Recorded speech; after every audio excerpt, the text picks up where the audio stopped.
Good morning, ladies and gentlemen. Welcome to the virtual Jakarta Forum, the third time this year, on China ASEAN Relations 2020. Allow me to introduce myself.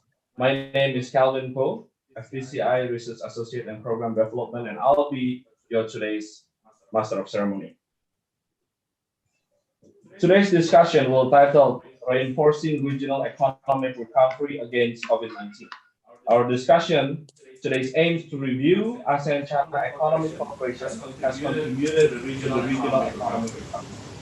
We're going to see the common challenges and also opportunities, how to reinforce the regional economic recovery, and mapping out a way forward for ASEAN-China economic cooperation towards sustainable, innovative, and resilient growth in future times. Our discussion will be open by Ambassador Noel Eugene Sarbigon, Republic of Philippines Permanent Representative to ASEAN, continued by our first keynote speaker, Ambassador Tam Si Chun, China Ambassador to the ASEAN. After that, we're going to have Bapak Gita Wirjawan, Indonesian Trade Minister for the Metals and Enforcement. And the discussion will be closed by Dr. Dino Patijalo, founder and chairman of the Foreign Policy Community. Today's discussion will be moderated by Monica Chua, Indonesian news anchor at CNBC Indonesia. So, without further ado, we would like also to welcome to all discussants who are coming from 10 ASEAN countries. And let us start our today's discussion. Ambassador Noel, the floor is yours. Thank you. His Excellency Gita Wirjawan, former Minister of Trade of the Republic of Indonesia. His Excellency Deng Xijun, Ambassador of China to ASEAN. Excellencies, members of the Committee of Permanent Representatives to ASEAN, our distinguished partners from the Foreign Policy Community of Indonesia, led by Dr. Dino Patijalo, esteemed guests, discussants and participants, ladies and gentlemen. When the COVID-19 pandemic spread through the globe, our governments imposed policies and measures deemed necessary to respond to this unprecedented public health emergency. These actions essentially locked down our countries and isolated us from each other. It is important to note that while the COVID-19 pandemic separated us physically from one another, it also brought our countries closer together. Throughout the course of this pandemic, ASEAN and China have demonstrated again our resolve to help each other in this time of collective need. Rather than focusing only on our own problems and concerns, our leaders have expressed their commitment to redoubling efforts in strengthening regional and international cooperation, recognizing the need for our countries to come out of this pandemic together and not at all. As such, we have agreed to send vital medical supplies to countries in need, to share and exchange information on how to manage this deadly pandemic, to collaborate in developing a vaccine, to prepare our countries to prevent such a devastating pandemic from occurring again, and to work together in facilitating the comprehensive recovery of our economies from this COVID-19 pandemic. This last point in particular is the subject of our forum today. The importance of discussing this topic is immediately apparent, for we have witnessed the shocking effects of the pandemic on our economies, which wreaked havoc on many industries, disrupted trade, affected foreign investments, and resulted in the loss of jobs and livelihoods, the consequences of which have profound socio-economic implications. As ASEAN and China are each other's largest trading partners and are major contributors to the global economy.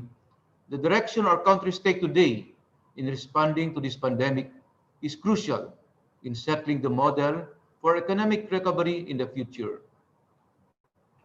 In this regard, as country coordinator for ASEAN-China dialogue relations in Jakarta, I am honored to welcome all of you to this Jakarta Forum, which focuses on the theme reinforcing regional economic recovery against COVID-19. This forum seeks to build on the first Jakarta Forum we held in May this year on ASEAN-China cooperation in combating the COVID-19 pandemic.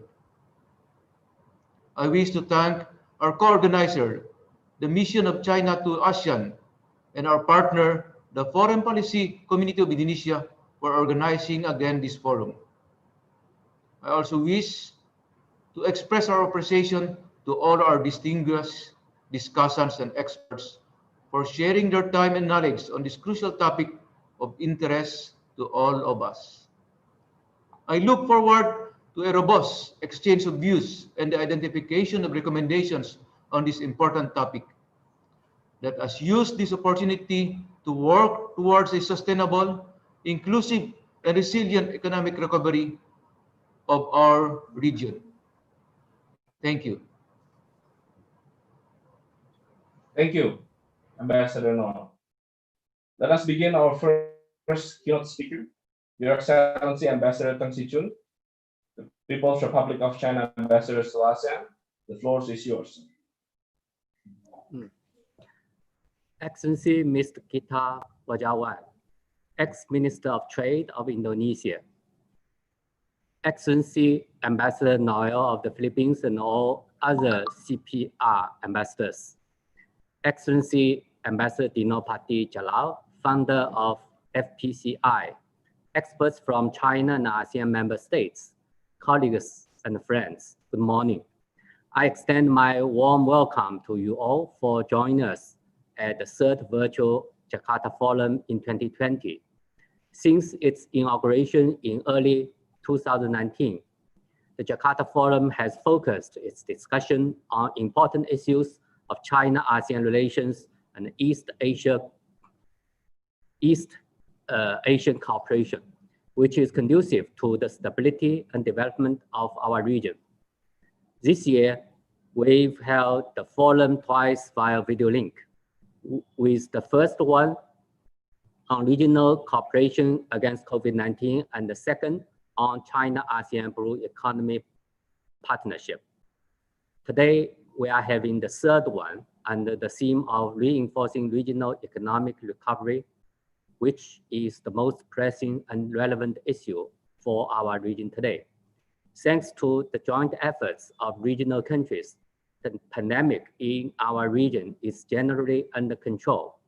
Most countries have started to shift their main focus from pandemic control to economic recovery. Building upon the close China-ASEAN cooperation on pandemic control in recent months, we are also leaning toward regional economic recovery. Once again, China-ASEAN cooperation leads by example in the region and beyond in containing the virus and boosting recovery. Let me share with you the most important episodes of recent China-ASEAN cooperation. First, China and ASEAN leaders provide strategic guidance through strengthened communication. President Xi Jinping, Premier Li Keqiang, and State Council and Foreign Minister Wang Yi have maintained close communication with their respective ASEAN counterparts, as well as ASEAN Secretary General, setting course for our cooperation in this time of difficulties. Fortunately, China resumed face-to-face diplomacy with ASEAN in recent months. Director Yang Jiechi of the Office of Central Commission for Foreign Affairs visited Singapore and Myanmar. State Council and Foreign Minister Wang Yi received Indonesia Foreign Minister Retno Marsudi, Indonesia President Special Envoy Luhut Panjaitan, and Philippine Foreign Secretary Tedros Laksing, and paid visits to Cambodia, Malaysia, Laos, Thailand, and Singapore. These exchanges deepened our communication, boosted confidence, and injected impetus in economic recovery. Second, China and ASEAN have promoted resumption of work and production to boost regional growth. China has established fast lanes and green lanes with Singapore, Laos, Cambodia, Myanmar, Indonesia to facilitate the movement of personnel and goods, connecting the lanes into a regional network and resume direct flights with several ASEAN countries. These efforts aim to stabilize regional production and supply chains, cultivate new growth models and business forms, and thus inject stronger momentum in economic growth of regional countries. Third, China and ASEAN have maintained resilient trade ties. It's encouraging to see that China-ASEAN trade grew robustly despite the pandemic. ASEAN has stayed as China's largest trading partner through the year. In the first 3 quarters, China-ASEAN trade reached $481.8 billion, accounting for 1/7 of China's foreign trade. It grew by 5.6% in the second quarter and 7.7% in the third quarter, much faster than that between China and other trading partners. It's worth noting that trade between China and Vietnam even soared by 23.5% in the third quarter. This year, China has already made $107 billion of direct investment in ASEAN countries, up by 76.6%. These figures demonstrate that the strong, resilient, and full potential of China-ASEAN economic relations. Fourth, China and ASEAN have worked more closely on Belt and Road projects. China and ASEAN countries have steadily pushed forward high-quality BRI projects and created more synergy between the BRI and MPAC 2025 by overcoming difficulties brought by pandemic. These joint endeavors are conducive to local economic recovery. The construction of China-Laos Railway, Jakarta-Bandung High-Speed Rail, Phnom Penh-Sihanouk Expressway projects has been going on smoothly. China has also reached important consensus with ASEAN countries to accelerate major projects, including China-Thailand Railway and the Malaysia East Coast Rail Link. Colleagues and friends, faced with the severe impact of the pandemic and the complex developments in the region and beyond, China has made utmost efforts to coordinate pandemic control with economic and social development, enabling the Chinese economy to bounce back. China's economy returned to a growth of 3.2% in the second quarter and further up by 4.9% in the third quarter. All the major economic indicators are turning for the better. A few weeks ago, during China's Golden Week national holiday, 630 million people traveled domestically.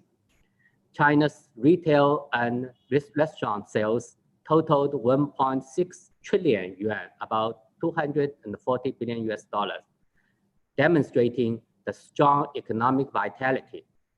Many international economic institutions expect China to be the only major economy with positive growth in 2020. Having taken into full consideration the economic outlook at home and abroad, the Chinese government put forward a new development pattern of dual circulation that takes the domestic market as the mainstay and allows domestic and foreign markets to be reinforcing. As President Xi Jinping pointed out at the conference in celebration of the 40th anniversary of the Shenzhen Special Economic Zone weeks ago, China will promote high-quality development and build a new system of an open economy at a higher level. the domestic market will be further expanded and more closely connected with the international one, thus creating more opportunities of cooperation between China and others. As China's close neighbors and partners, ASEAN countries are in the best position to draw momentum from China's new development pattern. I'm confident that ASEAN will seize this opportunity and see economic recovery at a faster pace. Colleagues and friends, together we are turning the pandemic crisis into opportunities. Instead of allowing it to hold our relations back, China will strengthen coordination with ASEAN to adapt to the possible long-term pandemic prevention and control, advance regional economic recovery, and build a closer China-ASEAN community with a shared future. I believe the following could be priorities on our future cooperation agenda. First, we need to strive for the final victory over COVID-19. China's experience proves that economic recovery can be speedy only when the pandemic is fully under control. Unfortunately, COVID-19 is still raging in some parts of the world, and there might be a second wave of infections. We should not take the situation lightly, but rather strengthen our joint capacities on prevention, control, diagnostics, and treatment, and strengthen cooperation in research, development, production, and application of the vaccines.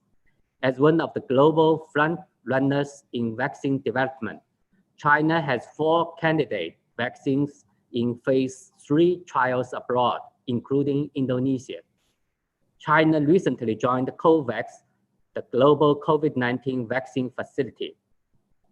China will earnestly fulfill its commitment of making vaccines a global public good once they are successfully developed and available for use.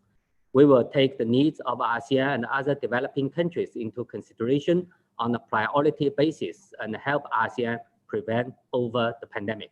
Second, we need to further synergize our development strategies.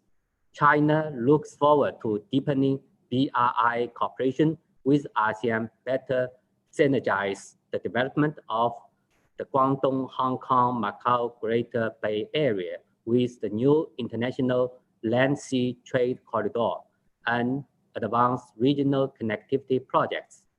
China will prioritize ASEAN in expanding the scale of currency swaps, expand the fast lanes, and increase the number of commercial flights. China attaches importance to ASEAN's aspiration for economic recovery, fully supports ASEAN cooperation, comprehensive recovery framework and implementation plan, and stands ready to explore cooperation accordingly. Third, we need to cultivate new areas of growth. New prospects of cooperation are opening in the China-ASEAN Year of Digital Economic Cooperation in 2020 and the China-ASEAN Year of Sustainable Development in 2021. There is much more that could be done between China and ASEAN in emerging industries such as digital economy, smart manufacturing, 5G, big data, and smart cities. Together, we could also explore a China-ASEAN partnership on blue economy. ASEAN countries are expected to strengthen industrialization capacity and competitiveness in core areas, thus making most of the opportunities in the fourth industrial revolution. Fourth, we need to consolidate regional consensus on multilateralism.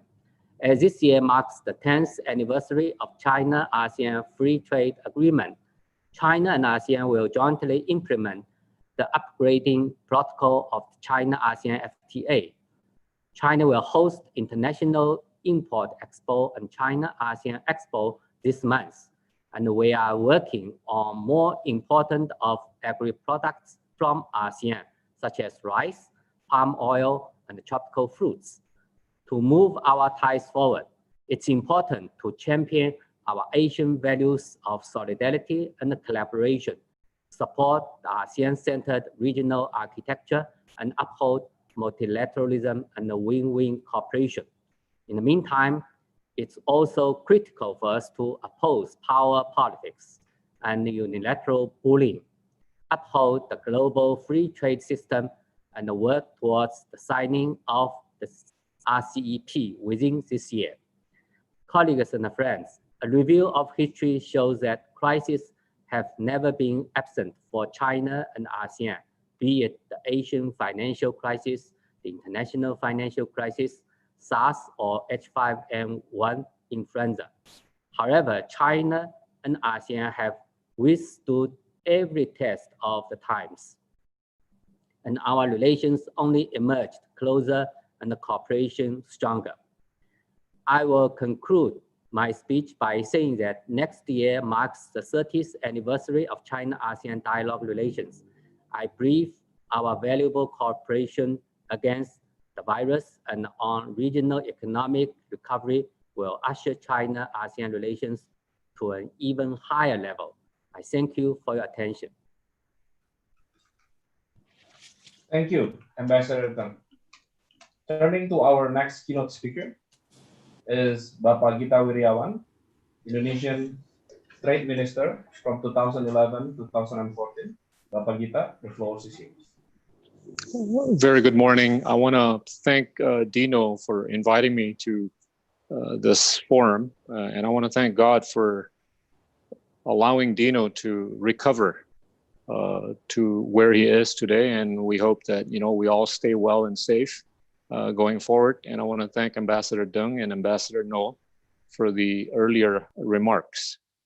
I want to just basically try to take everybody back to about 1500 years ago, when Indonesia was basically graced by Buddhism, which was thriving in a very robust manner for a few hundred years during the Sriwijaya Empire. And one highlight that I could think of would have been that, if anybody would have wanted to go to, the famous Nalanda Buddhist University in India, which was the apex of, scholarly experiences in Buddhism, you would actually have to go through some sort of an indoctrination or orientation program at Sriwijaya. And one of the very famous scholarly monks from China, Yi Qing, actually spent some time in China.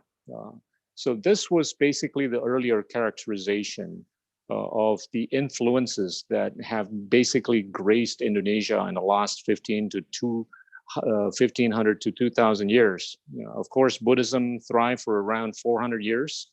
Thereafter, Hinduism for about 600 years, and then came, of course, Islam, and then colonialism, Christianity, and of course, we became independent in 1945, and then we got a taste of democratization in 1998, all through where we are today.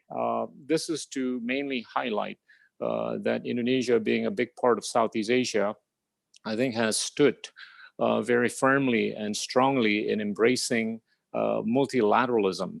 And Southeast Asia, I think for the most part, has been a region of peace and stability vis-a-vis what perhaps Europe might have gone through in the last 2,000 years, and some other continents in the world might have gone through in the last 2,000 years. This basically serves as capital for the next 2,000 years in terms of, number one, staying on as a peaceful and stable region in Southeast Asia, but also staying on as a well-entrenched, well-intertwined, well-interconnected region with other parts of the world, particularly China, given the fact that the history of China and Southeast Asia have gone for the last 2,000 years in a very, very good way.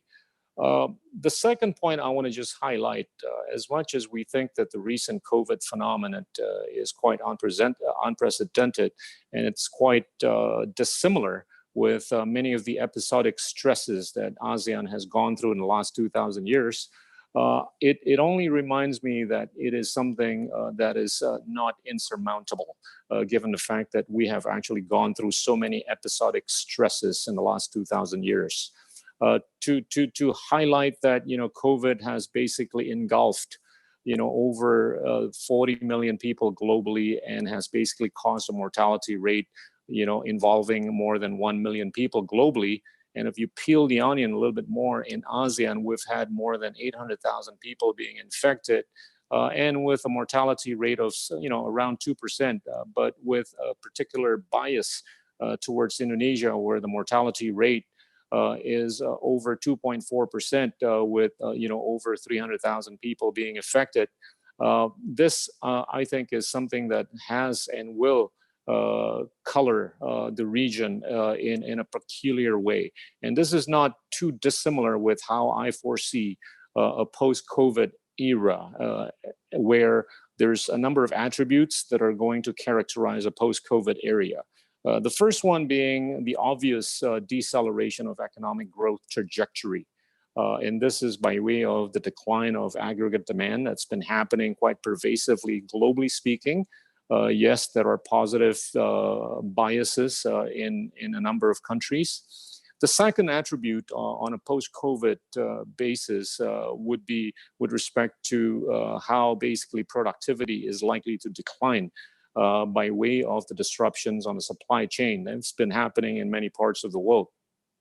And the third basically would be the divergence between the capital markets and the real economies. And this is largely, I think, because of what some developed economies have undertaken in the last few years, particularly in the last few months, in terms of engaging in quantitative easing activities, which would have basically liquefied economies with massive liquidity that has basically been entrapped mostly in the capital markets, as opposed to allowing for the liquidity to trickle all the way down to the bottoms of the pyramid. And I think last but not least would be the increase of the role of digitization. And this is, I think, of particular importance for developing economies to basically think about how they actually could go forward in a much more robust, in a much more efficient and effective manner.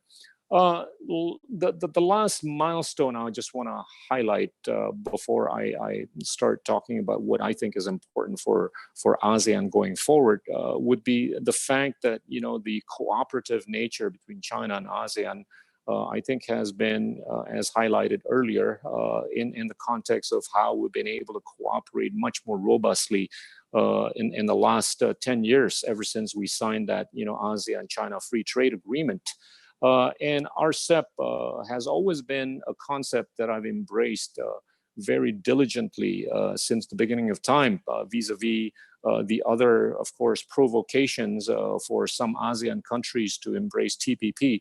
And this is largely on the basis that I thought this framework of RCEP would have been a lot more resonating with many of the developing economies of Southeast Asia. And to the extent that we could actually get this consummated by the end of this year, I think this would be a fantastic, a continuation of the cooperative nature between ASEAN and China.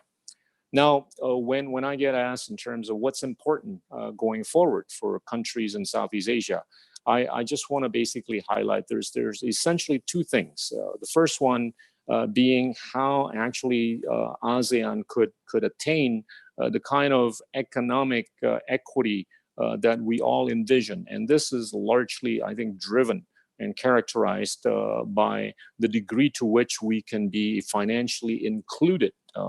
People say financial inclusion has been somewhat dispersed in some parts of Southeast Asia. Singapore, of course, being the winner in financial inclusion at about 98%, whereas Indonesia stands at about 49%.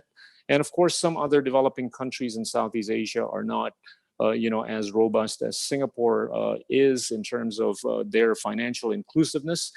This is, I think, an area that could be basically supported by a number of, inter and intra economic activities between ASEAN and others, but also within ASEAN. Most particularly, I think it's in the area of FDI, or foreign direct investment, which, as highlighted earlier, I think has been very robust between China and ASEAN. And this has been, I think, pioneered by countries like Vietnam, Malaysia, and Thailand in winning the capital inflow from China in a big way vis-a-vis some other countries in Southeast Asia. The second would be basically tourism. I know it's almost a non-event to talk about tourism at the rate that people mobility is restricted by the COVID-19. But I do believe if we all take the long view, I think tourism is going to help increase financial inclusiveness in many of the developing nations of Southeast Asia. Trade, of course, is a big component. It is being challenged by the fact that more and more countries are tending to bilateralize as opposed to multilateralize. And this, as I've spoken in a number of other events, is to some extent correlated, I think, with the rising Gini coefficient ratio, to the point where a rising inequality has polarized conversations as for people, to basically go through further difficulties in multilateralizing, not only within themselves, but also with other countries. And this, I think, has made trade somewhat less of a multilateral concept. But I do believe this is a temporary episodic stress, given the fact that the pendulum tends to swing from one to the other. And I do believe that normalization of conversations is likely to take place in the next few years. And that will bring about multilateralism in a much bigger way than what we might have seen in the last 5 years. And the last bit in terms of bringing about higher degree of financial inclusion would be connectivity. And connectivity, you could bucket that in basically in a people context. In a people context, unfortunately, I think we're exposed for the next 3 years. And I want to just basically highlight Indonesia as an example. I mean, this is, I think, highly correlated with the degree to which we can actually vaccinate ourselves, on the assumption that there's adequate production, on the assumption that there's adequate affordability, on the assumption that there's adequate distribution capability, on the assumption that there's actually adequate execution on the ground. Countries like Indonesia could probably only vaccinate, 300,000 to 400,000 on a daily basis. So if you multiply 300,000 with 30 days, that gives you about 9 million people that could be vaccinated in a month. That gives you about 100 million, give and take, in a year. With a population of 270, then we're looking at about 2 to 3 years worth of work, on the assumption that the vaccine is actually as efficacious, as we want it to be.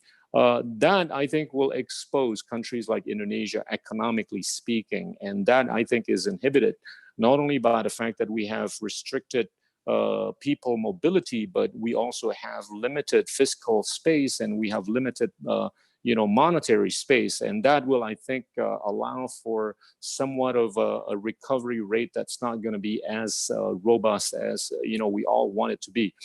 On that basis, I do believe economies like Indonesia, I think, will need external assistance more than ever, as for us to basically prevent a high degree of permanent impairment within the economy. And I do believe that countries like China will be able to play a greater role in basically helping Indonesia come around in the next 2 to 3 years, given how China has basically managed to turn around in such a fantastic manner in the last 2 quarters. And how China, I think, has every intention to basically further mesh and cooperate with ASEAN, as we might have seen in the last 2,000 years.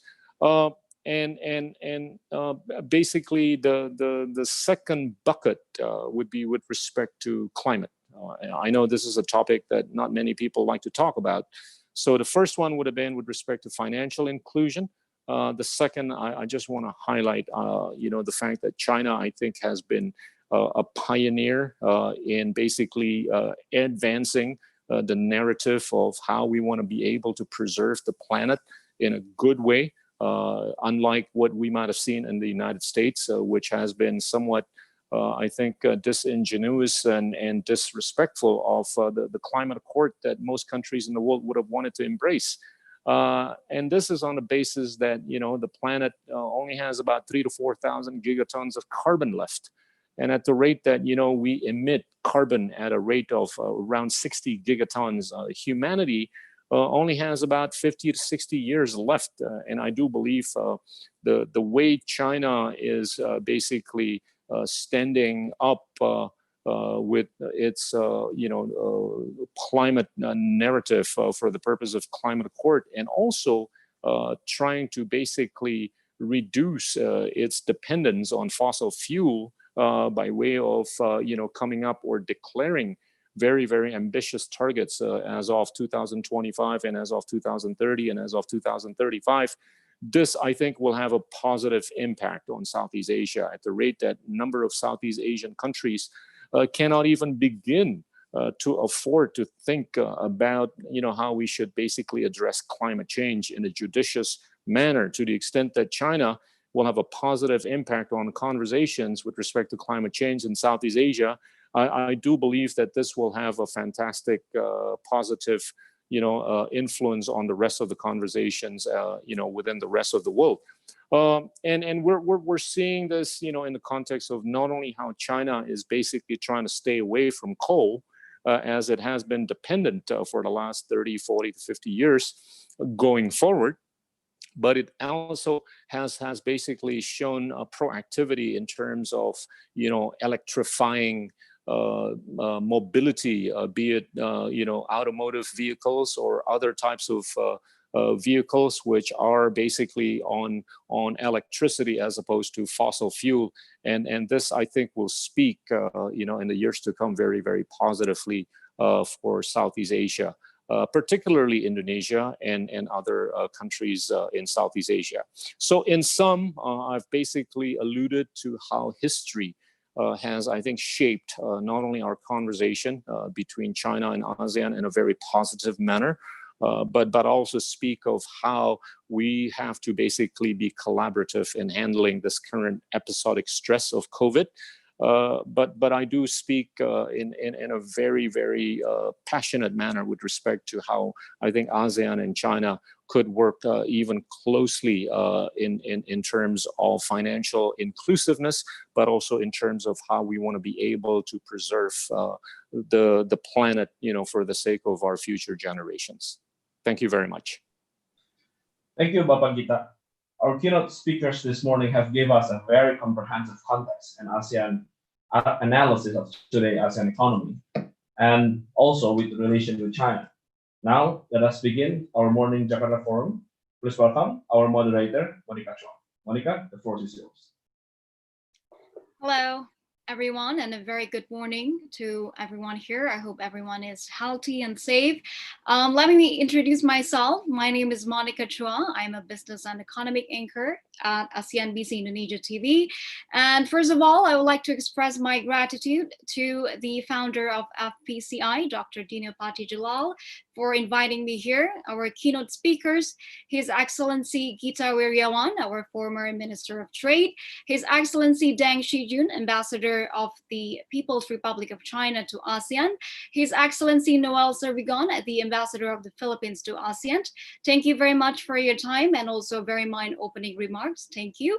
And of course, I am very, very delighted to be here today and also honored to be moderating our discussion today on such crucial topic on how Asia's economy can bounce back during this global pandemic and health crisis with the cooperation between ASEAN and also China. As we all know, ladies and gentlemen, that we are currently facing a time full of uncertainties that has resulted in a global economic slowdown that affect a lot of sectors worldwide. Therefore, we're here today to assess the economic cooperations in reviving regional recoveries for ASEAN countries and also China. And second of all, not only to assess the challenges, but also opportunities that arise during this pandemic. And the third objective is also to provide a concrete recommendations for a sustainable development within the framework of China and ASEAN cooperation. Therefore, ladies and gentlemen, we have invited a total of 12 discussants to share with us their critical views and also recommendations to achieve our objective that we have mentioned earlier. So without further ado, let me greet our discussants. First of all, we have Professor Sutipan Chirativan, Executive Director, ASEAN Studies, Center, University of Chulalongkorn in Thailand. Hello, Professor Sutipan. Hello, Monica. Good morning. Very good morning to you. Very pleased you to share the session. And Okay. second of all, we have Dr. Vo Triton, Chair of the Vietnamese Committee, Pacific Economic Cooperation Council, PEC. Hello, Dr. Vo. Good morning to you. Good morning, everyone. And the third one, we have Dr. Jayan Menon, former lead economist of Asian Development Bank, ADB, and visiting fellow of ICES Yusof Ishak Institute, Singapore. Hello, Dr. Jayant. Morning, Monica, and morning, everyone. Good morning. And the fourth, we have Dr. Van Rith Chiang, President, Asian Vision Institute from Cambodia. Hello, Dr. Van Rith.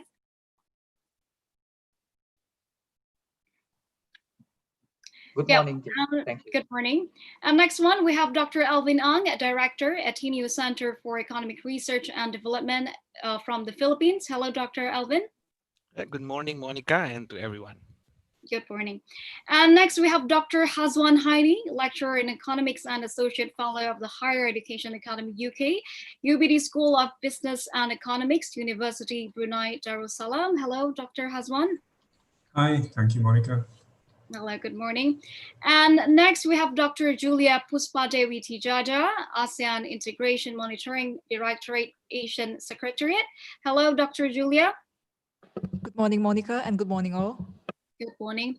And the next one, we have Dr. Shankar Nambia, Senior Research Fellow, Malaysia Institute of Economic Research, IER in Malaysia. Hello, Dr. Shankar.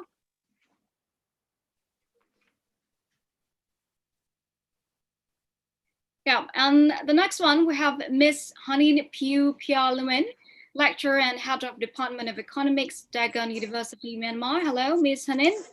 Hello, good morning, everyone. Good morning. And the next one, we have Dr. Yuan Bo, Deputy Director, Institute of Asian Studies, Chinese Economy of International Trade and Economic Cooperation. Hello, Dr. Yuan. Hello, good morning, everyone. Good morning. And the last two, we have Professor Zha Dao Jiong, a professor of international political economy, School of International Studies at Peking University, China. Hello, Professor. Hello, good morning.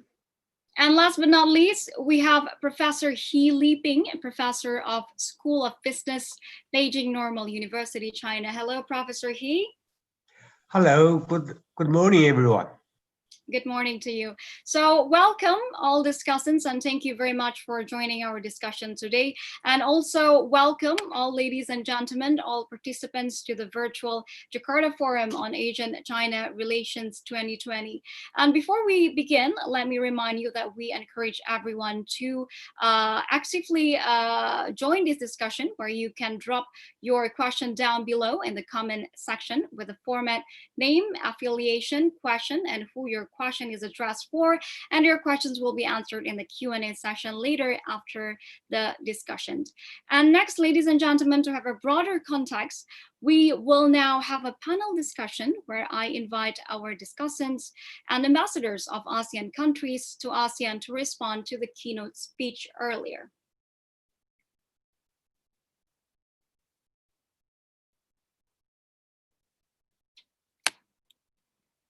Is there any? Right, maybe I can get started while others are thinking about responses as well. I enjoyed very much the speeches by the Chinese ambassador and also Excellency Gita.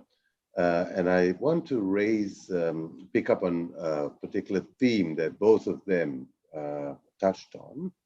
I think the Chinese ambassador described very succinctly how China is now looking to engage more actively with ASEAN.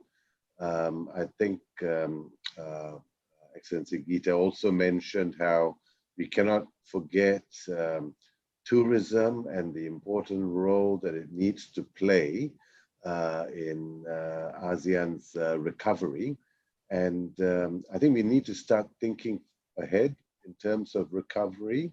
I know that some countries are still struggling to manage the spread of this virus, but more than 10 months later, we have to learn to live with this virus. as Gita also reminded us, even if we get a vaccine, we are maybe a year or two or longer away from efficacious and complete coverage. So the time is right for us to balance health risks with economic risks. And to do that, I think one area I would like to focus on in the next couple of minutes is the opening, the careful opening of borders. I think this is an area which is lagging behind domestic easing of restrictions. Most countries, even those struggling with the virus, have been easing domestic restrictions because they are balancing economic considerations with health. But border restrictions are lagging far behind, and it's time for them to catch up. I think we can carefully open borders without significantly raising health risks. And China is already doing it, as the ambassador described. Singapore is now doing it with Hong Kong, and there's growing recognition that there's a need to do this immediately to try and offset the huge costs of prolonged border restrictions on so many important sectors, not just leisure tourism, but health tourism, education, and other services. These areas are going to be critical in the recovery. And also, I think if we have a better balance between domestic and international easing of restrictions, then we can actually have lower health risks for the same economic impact. So at the moment, domestic easing is taking up too much of a burden to revive the economy, and too little is being done at the border. One quick example before I stop. Countries are encouraging domestic tourism to offset some of the costs of not having international tourism. Now, this is actually raising risks unnecessarily, in my view. Domestic tourism is fine, but as we know, there's no testing or quarantine associated with domestic tourism, but there's testing and quarantine at the moment with any international movement. So, Malaysia has a second wave now because of domestic movements unchecked, right? So if we ease up a little on international movements while introducing some checks and balances like testing and maybe shorter quarantine, we can probably do more for the economy without raising health risks. So I would like to throw that out there for discussion, and picking up on what the ambassador and the minister have raised in terms of opening up borders in a careful but in a way that helps keep health risks in check while stimulating a very battered ASEAN economy. Thank you. Thank you, Dr. Jayan Menon. Very interesting points. Thank you very much for your time. And next, if there is any more discussants that would like to respond to our keynote speeches or maybe add more questions, you are very welcome. Hi, Monica. I've got a question. So, like His Excellency Gita mentioned, there's a lot of stimulus packages, quantitative easing, and money printing that's going on. If I'm not mistaken, I think China and Russia has oil deals that are not in US currency anymore. The unprecedented money printing has caused some countries to be worried of fiscal deterioration. I wonder, going forward with a deal, when encouraging this deal with ASEAN, encouraging multilateralism, is that Is that something that is the US market being the foreign reserve currency something that should be addressed in future multilateral deals? Because it's quite interesting what the responses are, and I do kind of want to see what His Excellency Deng would put forth on this issue on the US reserve currency being so dominant, but the unprecedented money printing has been a bit worrisome, I guess, for a lot of major economies. And the second thing is, we've seen really big corporate valuations come through as well with this increase in money printing. There's no inflation, but stock markets have been through the roof. I wonder what this includes. This includes Chinese stock markets with the new Ant Group, Alibaba. A lot of these stock markets are really high valuation. I wonder what's the future outlook on that? Is China expecting their stocks to be very dominant in the upcoming few years? Thank you very much. Thank you very much, Dr. Hazwan. Now we would like to invite Dr. Gita Weriawan.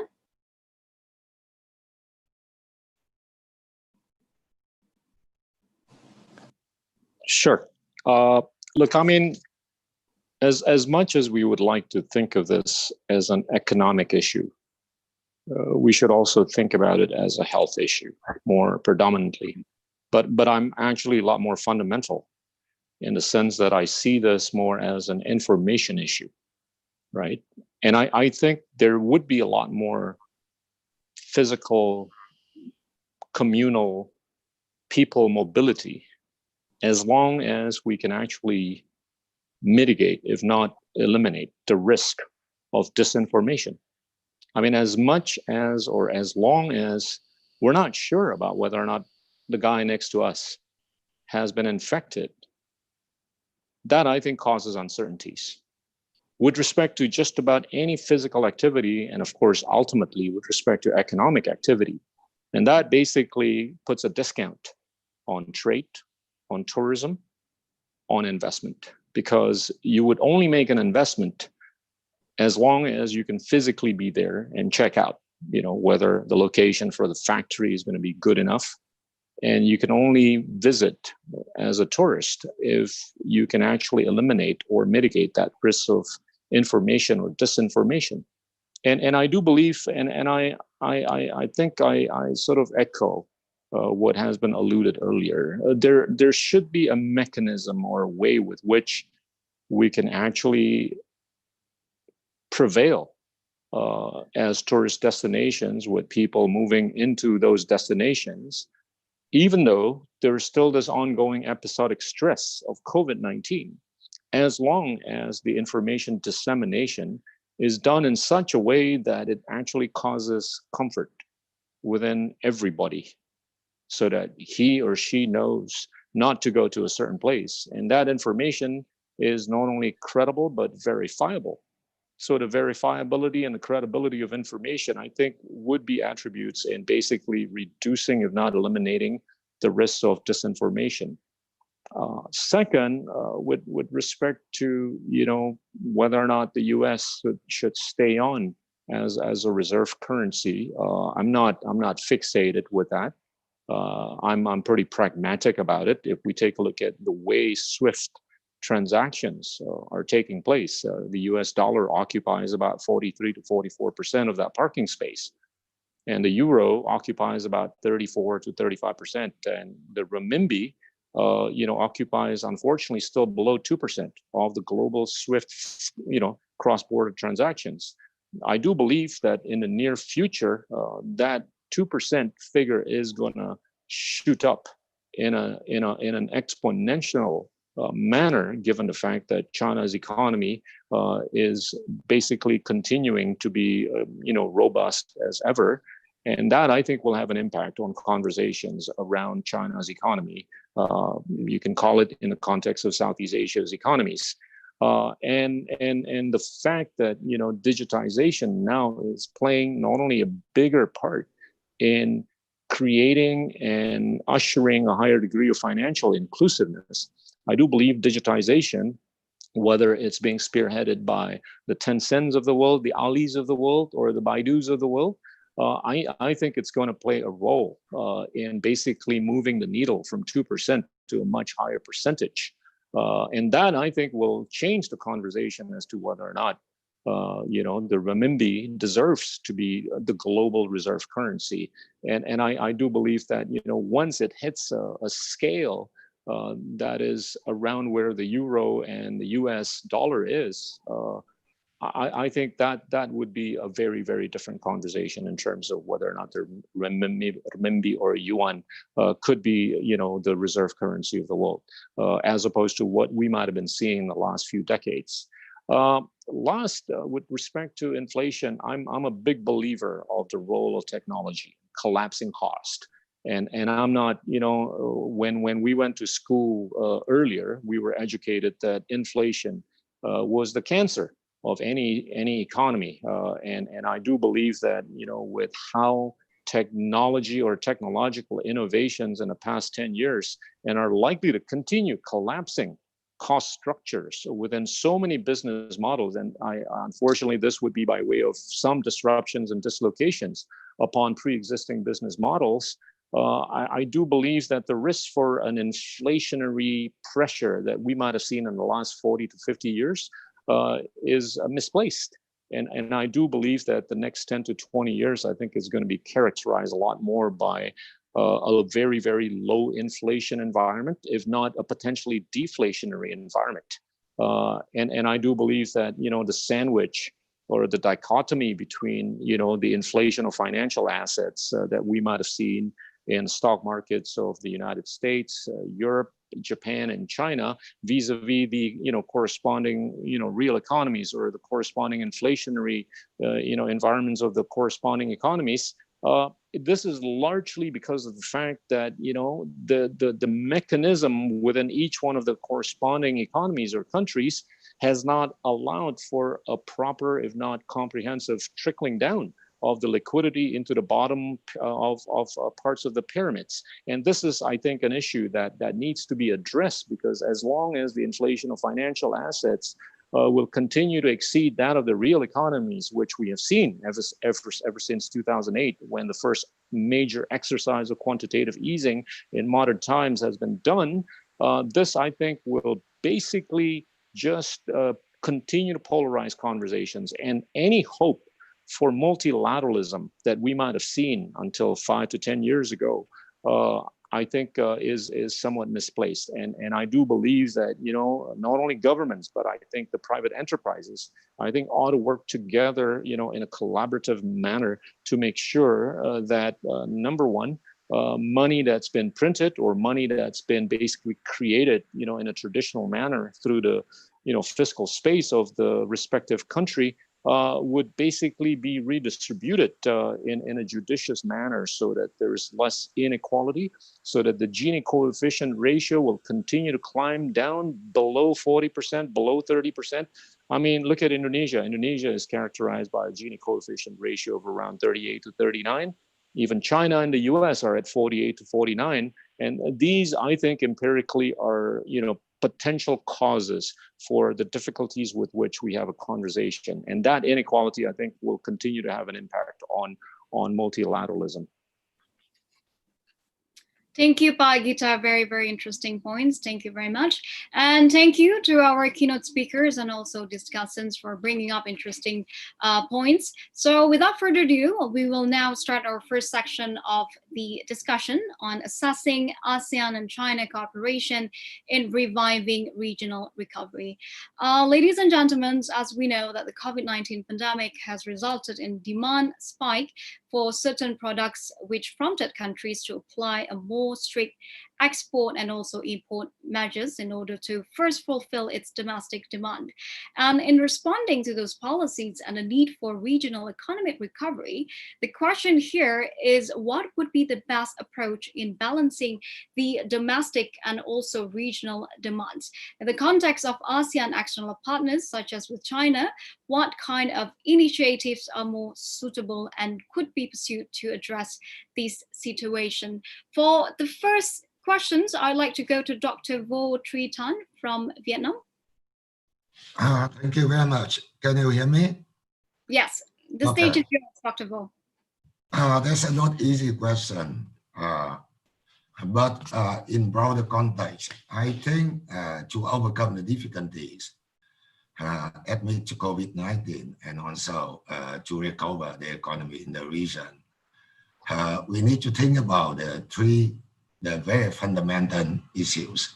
Whatever you talk about initiative, China, ASEAN, or ASEAN with other partners, right?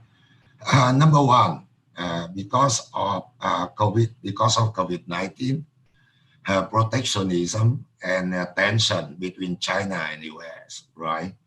So you can see the policy change more or less in favor of the having more closed economies, particularly if you look at for the long term, right? So first and foremost, I think as already many speakers mentioned or emphasized, we need to continue to support the multilateralism. We need to continue to have open regionalism. And in particular, two things during that time, we need to keep our market, you know, even the medical equipment market, food market open, and signing the RCEP, RCEP by the end of this year, maybe in Vietnam, that's a very crucial for that process, right? So basically, keep the open, free market. But liberalization is not enough for that time. So second issues we need to think of, there's a cooperation. In fact, this year, Vietnam as a chair of ASEAN, you know, to keep the cohesive and responsive ASEAN, we already list many kind of important issues, problem in agenda for all the leaders, all the senior officials ASEAN to look at. Number one, you know, that's about fighting against COVID-19, how to find a point we can balance between the, we force to implement social distancing policy and the open, you know, the market, open the economy. The second, try to minimize the negative impact on the supply chain, right? Including the supply of the goods of necessity and the medical equipment. Number three, that's how to support the vulnerable groups, including business, household, and MSMEs. And last but not least, there's to accelerate the process of digital transformation, right? And I think we already get the commitment from the leaders. We have some initiative for all the areas for cooperation. For example, we need to have more transparent information, you know, kind of sharing the best practice. We also establish some kind of fund to mobilize resources. But I think the most important, that's kind of witness implementation, right? Mechanism. Not just about the, we have that kind of fund, big or small, but as I mentioned, more crucial, there's implementation kind of regional institution to support that kind of initiative. And that's we have to think of. So we can think about how we can have the better public, regional public goods, right? And last but not least, the third one, very fundamental, right? We need to build up trust, strategic trust, right? Not the secret. We have to dealing with many uncertainty and risks, and many kind of problem, right? Tension between the US and China. We have very good BRI initiative. China always support that one, but at the same time, we have Indo-Pacific, right? So I think during uncertain and high risk environment, ASEAN need to keep centrality And this time, very important for ASEAN to have a peaceful balancing between the power, right? And with that treating, I repeat again, cooperation on area, kind of test for a cohesive, responsive ASEAN, keeping open, free, and supporting open regionalism together with building up strategic trust. That's the only thing we need. So in order to overcome the difficulties during the pandemic, COVID-19, and also to gradually recover our economies. I stop here. Thank you very much. Thank you very much, Dr. Vo. And I absolutely agree. We can see that the kind of protectionism earlier during this pandemic, where no country at that time, if you all remember, no country at that time allowed to export any sort of mass or medical equipments to other countries. It's going to be me first to fulfill the domestic demands, and hopefully it won't be the same for the vaccines later on.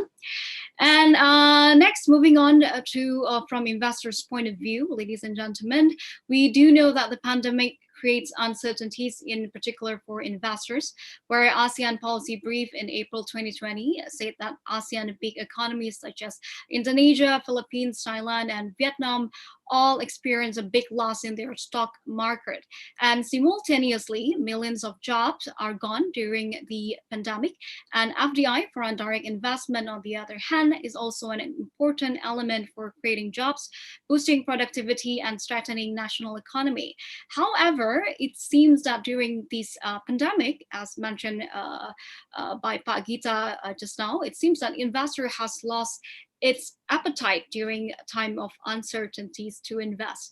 And in the context of economic recovery, how do we respond toward this situation? And how do we regrow our foreign direct investment in ASEAN countries? And for this one, I would like to go to Dr. Alvin Ang from the Philippines. Yeah, thank you, Monica. Yeah, thank you for the question. Quite tough. First, I'd like to greet our excellencies and thank you for this invitation to share our views. Well, this is a big question that we're trying to answer. I have some 4 points here. First one, I'll answer first in relation to the stock markets. Already, like asked by our colleague from Brunei, there's a lot of liquidity going around, and just as Minister Gita already mentioned, that the main beneficiary of the liquidity might have been going to the capital markets instead of going directly to the people or to firms and for their expansion. So, well, we already have seen that the portfolio markets will recover, and most likely they will recover because there are really excess cash going around, and for those who are discriminating in their investment, they're most likely going to be on essentials and recovery industries. So they will definitely take a hold of going into more sectors that have been experiencing big challenges, like our hospitality and transportation and the likes. Yeah, that's right. People with excess cash will continue the need to invest, and that will more or less ensure that the market will be supported and not fall in the ways that we have seen it. And you know, as we have seen, there already some sort of a recovery.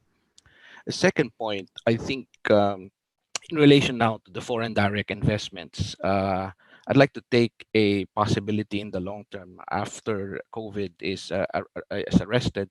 One of the challenges we might actually face is that the FDI might actually slow down after the COVID, because countries need to rebuild and they have to develop their own and protect their own and invest in their own countries to bring back economic activity. So this might be something that we should be preparing, ASEAN should be preparing in the next 2-3 years, because this is a strong possibility that recovery will be based on domestic priorities of those foreign investing countries. In relation to that, and that's just like what the Minister Gita has mentioned earlier, ASEAN countries needs to do a lot of homework in this context. We already know we are past the initial impact of COVID. Now we should be working towards a recovery plan, and each country has a different context. The context is specificity that we are facing. No, they're not the same. Individual countries in ASEAN need to do a very good, workable, and well-communicated recovery plan. And just as mentioned by Minister Gita, information is the key here. So a well-communicated recovery plan must be put in place in each of the ASEAN country that actually look at what the ASEAN economies will look like after the COVID pandemic. Definitely, there will be a significant restructuring that will come out of this.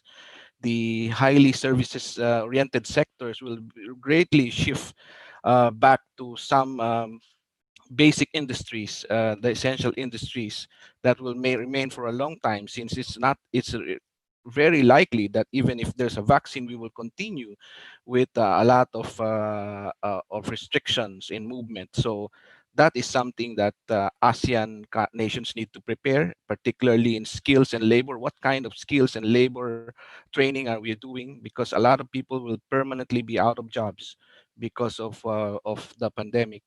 And how do you reignite domestic demand in this context? Because inequality, as obviously, will worsen after the pandemic, and even now you're already seeing that.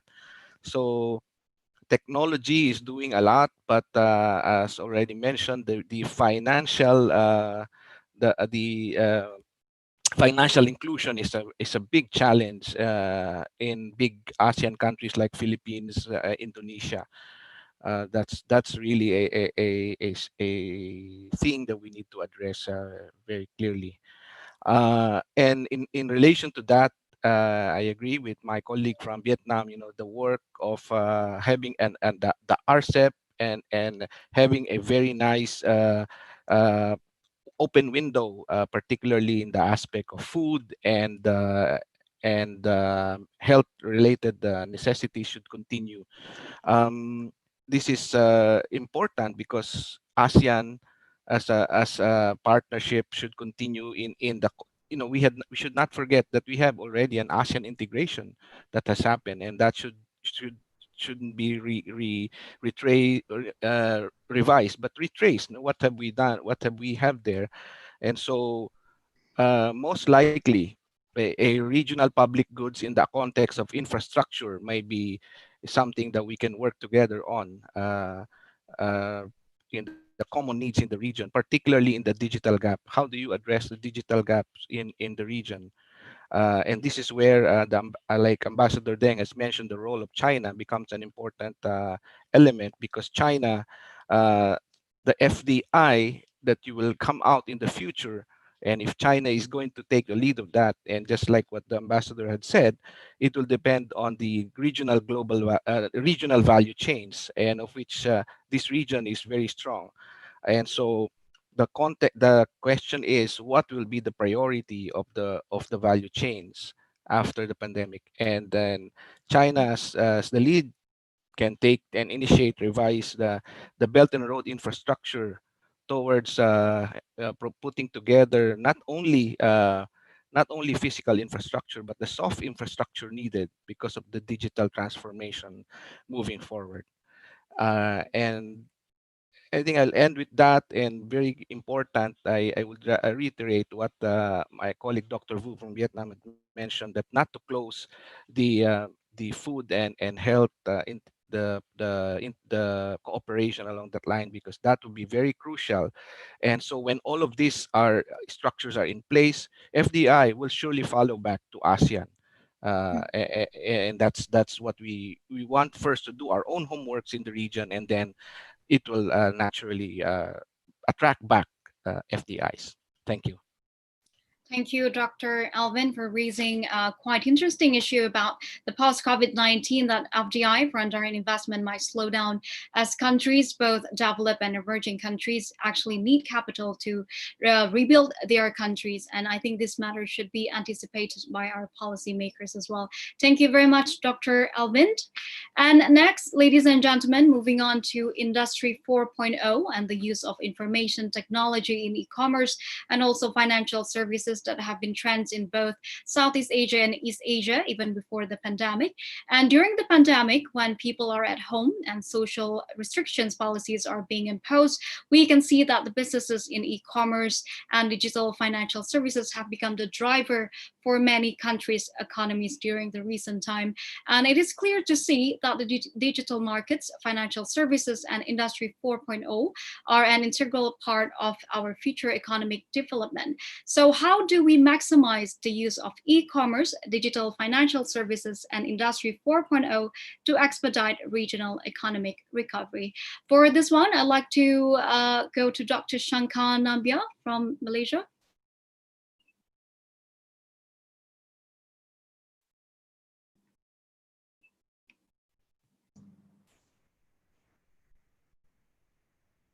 And thank you for this opportunity to share some thoughts on what I think is a terribly important question at this juncture. I'll start a little bit with the Malaysian experience, and then I'll move on to how this can be viewed within the regional framework.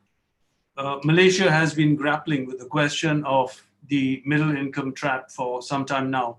And it also realizes that it's caught somewhere between the lack of low-cost labor and the lack of technological sophistication on the other hand.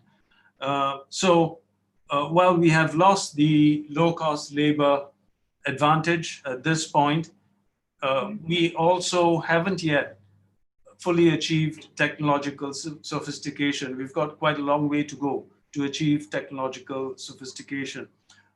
It's true that we are participating in global value chains, but I think the national aspiration is to move up higher on the value chain.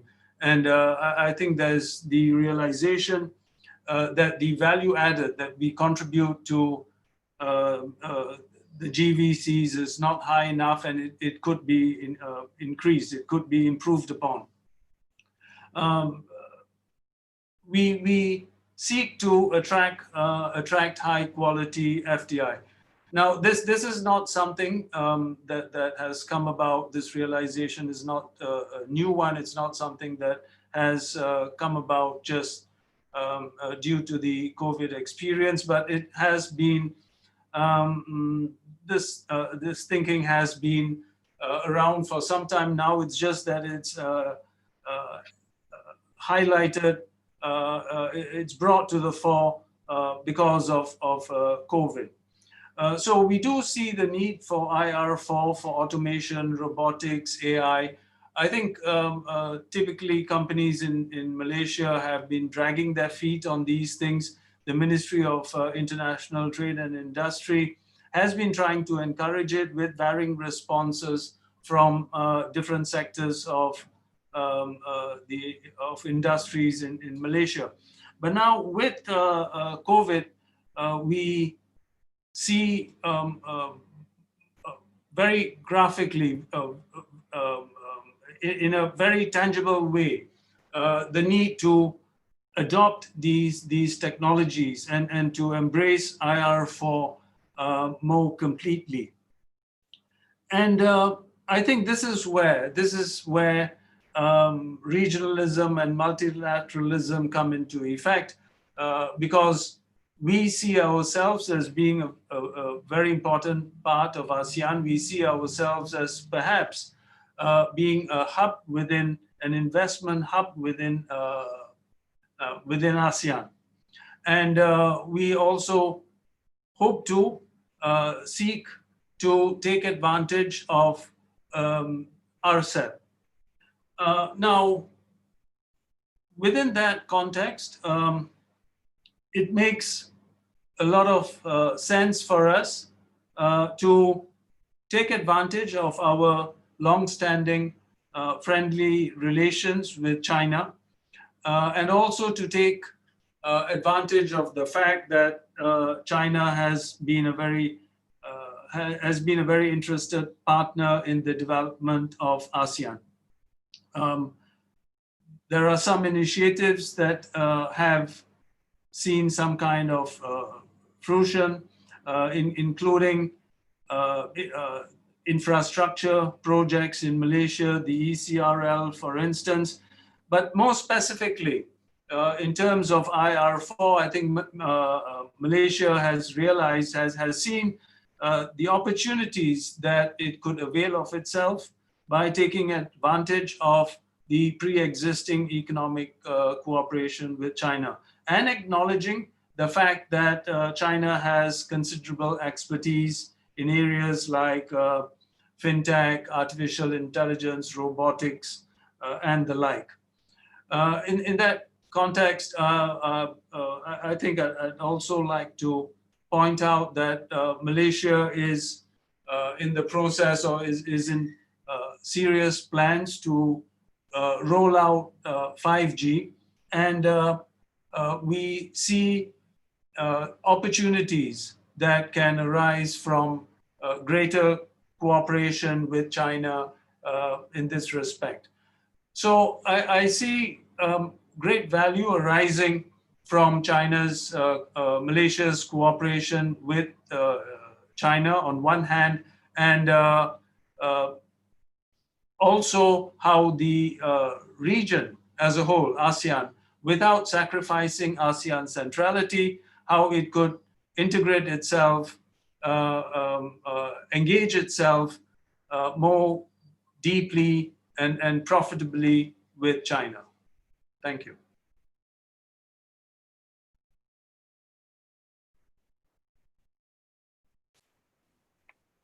Yeah, thank you, Dr. Shankar, for the interventions. And next, for the fourth topic or questions, we do know that ASEAN serves as a major supplier of intermediate goods and commodities to China. And likewise, much of ASEAN's own domestic manufacture, from electronics to textiles, depend on Chinese-made components and raw materials. The COVID-19 causes disruption in global value chains through both demand and supply, as subsequent lockdown imposed by the government around the region. The ASEAN's exports-oriented economies have been hit hard by the pandemic. So how did China and ASEAN joint efforts should tackle this issue and push for reviving regional economic recovery through cooperation? For these questions, I'd like to go to Dr. Yuan Bo from China. The stage is yours, Dr. Yuan. Thank you, Monica. Thanks the Chinese mission and the Philippine mission for inviting me to the third Jakarta Forum in 2020. It's a pleasure to speak as a discussant here. I think it's true that the supply chain between China and ASEAN was affected at the beginning of the pandemic because of the lockdown measures. However, these measures proved to be effective for the quick recovery of economy. In addition, while reinforcing the domestic epidemic containment, China also takes many measures to solve the problems of cross-border transport, trade, investment, and in the cooperation with ASEAN and other countries, such as fast-track, green channel, fast lane, online declaration, and some other facilitation measures. Under these mature efforts, the bilateral trade between China and ASEAN continues to keep increasing this year. And I have some figures from Chinese statistics in the first 9 months this year. Its exports and imports with ASEAN both rose by about 5% compared with the same period last year. And some ASEAN countries like Vietnam and Thailand and even encountered a remarkable growth rate of 15% and 8% with China. And I think that's big progress in this severe global trade situation. And based on those good cooperation grounds during the pandemic, in order to tackle the challenges and boost the regional economy in the post-pandemic era, I think China and ASEAN could cooperate in the following areas. Firstly, they should further enhance cooperation in fighting the pandemic. We know currently there are some ASEAN countries still face serious challenges of COVID-19. They could further conduct cooperation in terms of medicine, supply, vaccine procurement, production, and even digital use in anti-epidemic. And secondly, I think they should continue to keep the smooth connectivity of supply chain, enhance coordination on policies that may affect the supply chain to ensure the unimpeded flow of goods, inputs, personnel, and even related services. Now, China has established green channels for goods and fast lane arrangements for business people. I think in the future, they could discuss establishing something like an exchange channel for non-business people. I know some ASEAN countries are exploring travel bubbles or corridors. I think it's a good start. Thirdly, push for greater and important role for China-ASEAN FTA on promoting trade and investment liberalization and facilitation. The governments should cooperate closely to advance publicity and disseminate capital-related policies to enterprises, strive to increase the utilization rate, help to reduce trade costs and benefit more enterprises. In the meantime, jointly advance the signing of RCEP as scheduled this year. It's necessary to promote and interpret the RCEP agreement, take full advantages of China, ASEAN, and other RCEP members, and work together to build an open and resilient industry and supply chain network and help the regional economic recovery.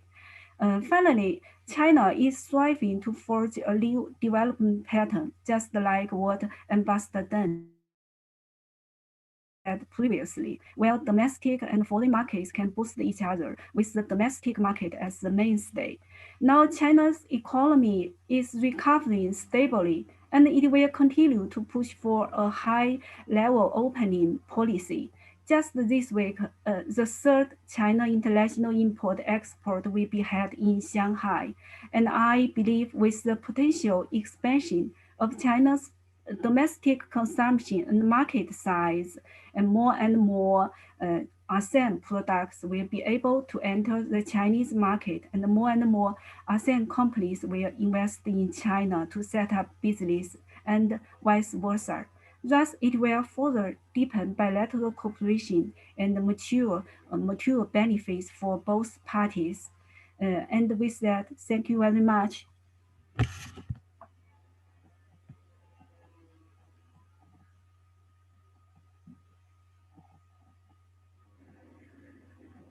Thank you very much, Dr. Yuan, for pointing out very interesting matters regarding the imports and exports between China and also ASEAN countries that actually grow throughout the pandemic in 2020. And also, you did mention about one of the initiatives that we'll talk later on, the travel bubble between China and also ASEAN countries that will enhance mobility, hopefully in the future. Thank you very much, Dr. Yuan. And next, ladies and gentlemen, we'll enter our second section, that is identifying common challenges and opportunities in reinforcing regional economic recovery under the backdrop of COVID-19. And for this section, we have 4 discussants as well that we have invited to our forum today. The first one, we do know that today's international affairs discourse is about how to recover as soon as possible and rebuild a better world than before the pandemic. For ASEAN and China, what would be the key elements of recovery that should precede it and addressed in order to have a better condition compared to the pre-COVID-19 situation? For this one, I'd like to invite Dr. T. Jaja from Indonesia. Good Good morning, Monica, and thank you so much to all for the opportunities to share with you my views on this topic. And I would like to greet Excellency Ambassador Deng, Ambassador Noel, and other members of the Committee of Permanent Representative, Excellency Pak Gita and Pak Dino, and distinguished discussants. So thank you very much for inviting the ASEAN Secretariat to share with you on these challenges and opportunities for joint economic recovery from COVID-19. I'm going to focus briefly on the three key challenges, and then talk a bit more on the three opportunities where ASEAN and China can work together for stronger recovery. So on the key challenges, I think, when you talk about the coronavirus, the nature of the virus itself, the fact that it is highly infectious, including through asymptomatic transmission, has necessitated all the containment measures that's been taken by governments around the world. At the same time, given the fact that our economies and society are highly interconnected through trade and also to travel, to tourism and so on, this basically means that even though some of us have relative success in containing the measures at this point in time, we cannot fully recover until everyone is. So that's just a fact, and it's a great challenge that all of us are facing. The second challenge is on the impact.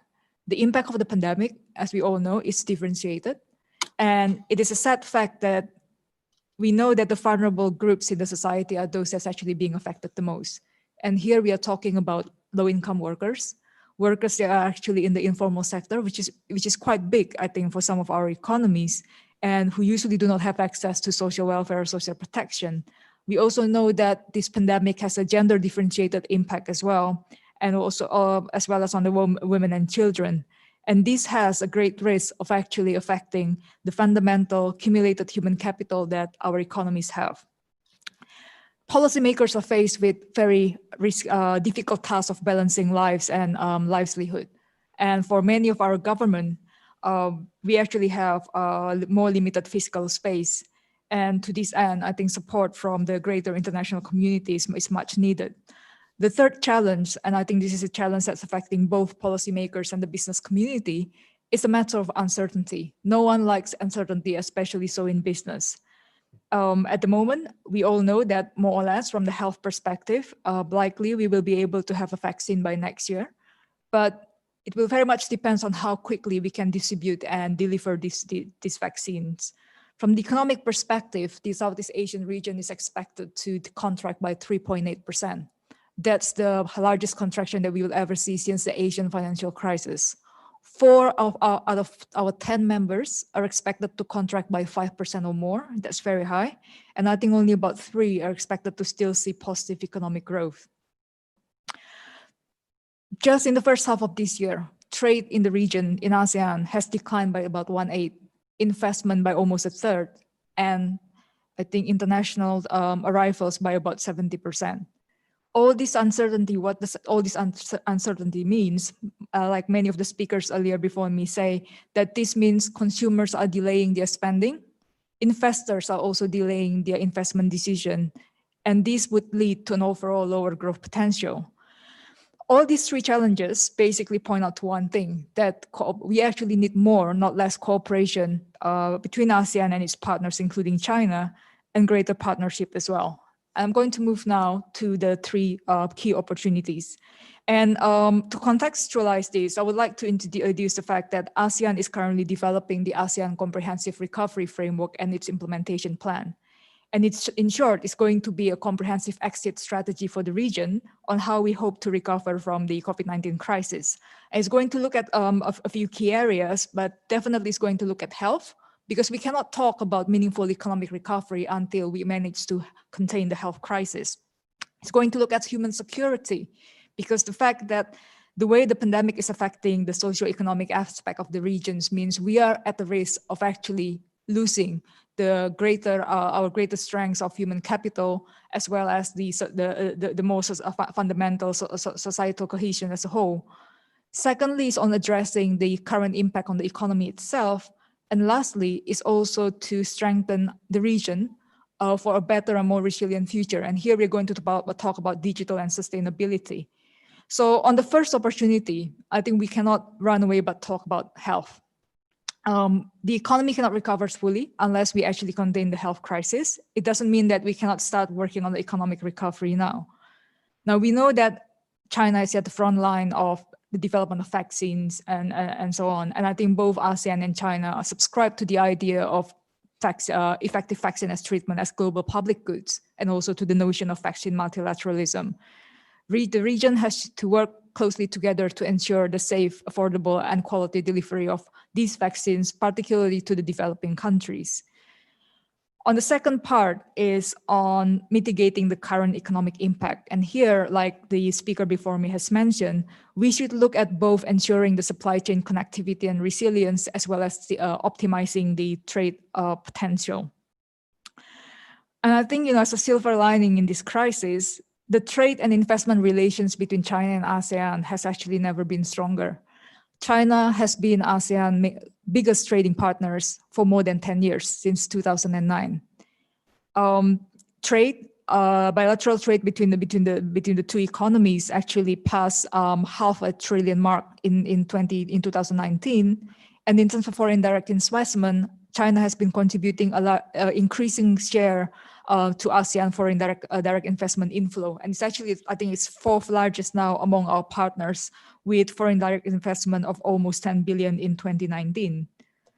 China is also the first ASEAN third-party free trade agreement partners. We actually have our agreement signed in 2005, enter into force in 2006, fully enter into force in 2010. And as Ambassador actually Deng mentioned earlier on, this year we are celebrating the 10-year anniversaries of the ASEAN-China Free Trade Agreement. Now we have to leverage on this. The ASEAN-China Free Trade Agreement is in the process of being upgraded now. We already have a revised rules of origin, and we should continue on with the agenda on the further liberalization of the merchandise trade, as well as investment liberalization and protection. There's also room for greater greater area of cooperations when it comes to working on transparency, working on addressing trade facilitation and non-tariff barriers. And all this will create a more stable business environment for our businesses. At the same time, RCEP is something that everyone has been mentioning, so I'm not going to go too deep into that, but put it into perspective. The RCEP, once this is signed by the end of this year, and it should hopefully enter into force as early as we can, actually covers about almost 30% of global trade and 20% of global investment. Now we can only imagine how much that will actually boost business and investors' confidence, which is much needed in the context of recovery. On the supply chain connectivity, ASEAN has adopted the Hanoi Plan of Action on strengthening ASEAN economic cooperation and ensuring supply chain connectivity. And between ASEAN and China, we have also adopted the joint statement of enhancing cooperation under the FTA and combating the economic impact of COVID-19. And within the greater cooperation area of the ASEAN +3, we now have the ASEAN +3 Plan of Action on mitigating the economic impact of COVID-19. All these provide really strong basis for ASEAN to work together with China on strengthening its supply chain connectivity and also optimizing the trade potential between two economies. Last but not least, I want to talk about how do we improve, how do we actually work towards a more resilient and sustainable future. Digitalization is an aspect that everyone has been mentioning earlier on. We have seen how much more important it has become during the pandemic, during the recovery, but also beyond that as well. ASEAN is in the process of coming up with a consolidated strategy to address the fourth industrial revolution. We also see a proliferation of initiative within ASEAN relating to the digital transformation. There's a lot that we can learn from China, for example, in the context of various aspects that the utilization of digital technologies in manufacturing, for example, but also we have seen how China has been very successful in digitizing its services aspect, like financial and payment services and so on. Sustainability is another aspect. One of the opportunity presented by the COVID-19 crisis is how do we actually use this momentum to work towards a more sustainable growth path. So this is, I know that you will have a speaker to talk about that, so I won't go into deep. But recently, China has come out with a very a strong commitment to the shift towards a carbon neutral economy by 2060. In ASEAN, we are in the process of finalizing our second phase of the ASEAN Plan of Action for Energy Cooperation, and sustainable energy is going to be a key theme of our energy cooperation going forward. So there's a lot there that we can actually work together in different areas of connectivity, on trade, supply chain connectivity. But I think all in all is this common spirit of multilateralism and partnership between ASEAN and China that's going to provide a very strong basis for the region towards joint economic recovery. Thank you, Monica. Thank you, Dr.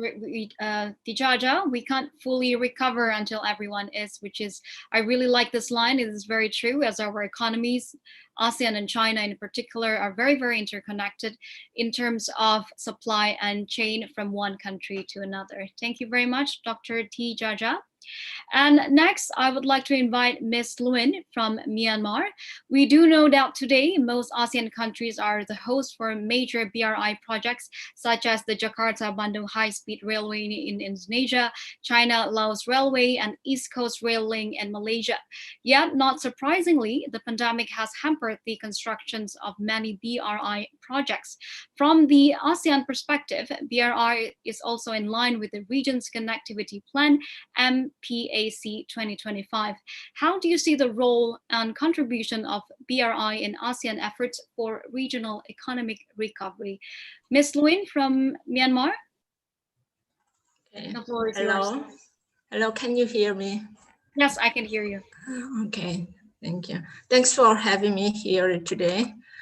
And concerning with the BRI, I'm kind of optimistic about it because China is helping ASEAN with in terms of trade and also the investment as well.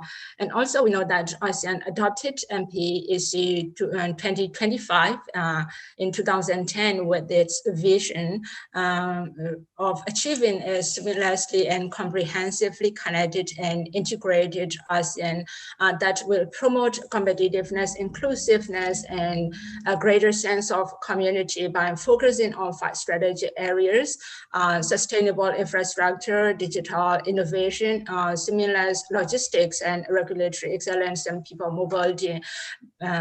In here, what I would like to focus on the sustainable infrastructure, because according to the ADB estimate, ASEAN has infrastructure investment needs from 2016 to 2030 will sum up to $2.8 trillion. So this indicates that the current expenditure levels of ASEAN cannot satisfy the regional demand. In this case of financial resource gap, what else we can do? We just have to borrow from somewhere, or borrowing from World Bank or any other rich countries. But somehow we are lucky. China's BRI is already under its grand strategy. This is why China BRI became a game changer for ASEAN, regardless of the escalating criticism against the BRI, whatever the trap diplomacy or whatever they are seeking the soft power in politics or whatever it is. But the BRI projects, it's in my humble opinion, BRI projects are really the opportunity for ASEAN to grow and to develop further. And also the second reason can from the worsening of the economy resulted from the COVID-19 pandemic. Because of the pandemic, each and every country in the region and also across the globe face difficulties, even though the intensity could be different depending on the country's development level. In the region, the new poor are likely to appear, and member nations have to struggle in order to recover the economy, to get back the citizens to the condition before the outbreak, and also need to create more employment opportunities to generate the income of the citizens. And then under the BRI project, the projects are here to help the region regional economic recovery. It's kind of like the opportunity for ASEAN to revitalize the economy, while every country outside the BRI projects have to struggle to attract new investments and the FDI inflows under the intense competitiveness. The third reason is also we have those projects. The host member countries have the right to play the game in implementing BRI projects. Not only in implementing BRI projects, Chinese companies or government doesn't have the exclusive rights. Across the ASEAN countries, we have many projects under the BRI, but while other projects proceeds and other are being re-evaluated in terms of scale, time, and cost. For example, like the Misong project and Jiapu Special Economic Zone in Myanmar. And these examples provide that the host ASEAN countries also have the right to leverage the game. With better, that's why, in my opinion, with better management of the host country, BRI can still proceed the benefits to the regional population.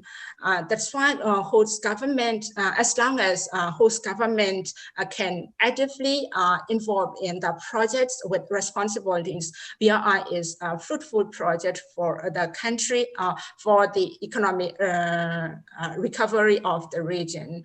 And if we can, the ASEAN member countries can effectively manage the project, and we can work it together to the benefits of how to say, can bring the benefits. We can show the world investors that ASEAN is a good place to invest in. ASEAN is the right trading partners to do the businesses. And if the projects become materialized, and then if, the benefits from the spillover effects of the projects and more freer flow of trade and supply chains connectivity will facilitate the economic recovery of the region. Thank you. Now let me return the floor to Monica. Ms. Luen from Myanmar, thank you very much for your interventions. And next, ladies and gentlemen, moving on to, I think this is a very interesting initiative that is being discussed with our policymakers recently, where Indonesia initiates travel corridor with China, South Korea, Singapore, and the UAE. And Singapore also recently opened similar initiative called the Travel Bubble, where these initiatives aim to ensure traveling for essential businesses are still open and therefore able to help the country's economy. And President Joko Widodo recently proposes for the ASEAN travel corridor to be discussed. So how do you see the prospects and effectiveness of having ASEAN travel corridor, and maybe open its corridor with ASEAN's partner like China? For these particular questions, I'd like to go to Dr. Vanrich Chung from Cambodia. Hello, very good morning. Hello, good morning. Thank you very much for the opportunity, and thanks, Monica, for very professional moderating our dialogue, make it more interactive and learning experience. We have discussed this travel bubbles, green lanes for some times now. The challenge we are facing is mainly because of this, the quarantine measure. It's more technical aspect of it, and how to make sure that we will not spread the pandemic across the region. So how to ensure that the travel is safe, the safety measure and standard have been implemented by the airline industry, aviation, airport checkups, and medical teams at the airport and so on. So to ensure there's no lapse in this travel bubble. Otherwise, we may face a resurge of pandemic outbreak across the region. Taking this opportunity, I would like to echo what our previous speakers clearly stated about the maintenance of this open supply chain, trade, tourism industry, and so on, especially the open and inclusive multilateral system that we need to preserve and to enhance our coming months and year in the post-COVID-19 recovery phase. So the experience Cambodia when it comes to this tourism and travel industry is we can see the surge of domestic tourism. So now is a public holiday, 3 days, so 500,000 people been traveling across the country. In August, my New Year celebration is kind of a 1 million domestic tourists. So we can see the surge of domestic travel in Cambodia, but we also looking forward to see more foreign tourists because the tourism industry in Cambodia very much rely on the foreign tourists, and it has dropped about 80% over the past 10 months of the year compared with last year. So that really hurts the social economic well-being of the people and the small and medium enterprises that have connection or link with the tourism industry. So this ASEAN travel bubble will help promote gradually and safely the travel and tourism sector across Southeast Asia, because it's a lion's share of Cambodian GDP and perhaps also other economy in terms of the contribution of the tourism sector in the gross domestic products. So that is, I think, the correct path, gradual, safe travel bubble and green lane, a kind of corridor among the ASEAN country and between ASEAN and dialogue partners, including China, because Chinese tourists among the top tourist arrival to Southeast Asia. So down the road, I think what we need to do more, come to technical issue, is to for the airline industry, those kind of aviation services, airports, and so on, need to have this safety standard, and our medical team need also to have this more of tracing technology in order to ensure that this reopening of the travel industry and tourism would not give the rise to the spike of the pandemic outbreak. I would like to conclude by saying that with regard to the ASEAN comprehensive economic recovery, we may also put one section on the tourism industry, how to recover this tourism industry in the post-pandemic recovery. And in addition to that, I really support the idea that mentioned earlier about the climate change, the green economy, and sustainable energy industry. Those additional points I want to add, and I want to echo what our colleagues and friends stated earlier, that perhaps China, with the vision to be a carbon neutral by 2060, have more proactive and invest more resources in climate change or climate diplomacy, and ASEAN could be the first kind of a important strategic partner in realizing this carbon neutral economy in the future. And one of the solutions for the investment is sustainable energy, renewable energy. Solar energy and wind energy can be a huge potential for the sustainable energy development, including smart grid across the Mekong country, because now the Mekong region and the water security have become a new geopolitical tension between the US and China with some regional countries. It's similar battlefield to the South China Sea that we are discussing now. Two front lines that China facing, South China Sea and the Mekong water resource security. So if China could invest more in sustainable renewable energy, using solar and wind energy, it may mitigate some of the suspicion or tension across the region, in the Mekong region. So that is something that I would like to support the ideas previous speaker mentioned earlier, this kind of renewable and sustainable energy development. Thank you very much.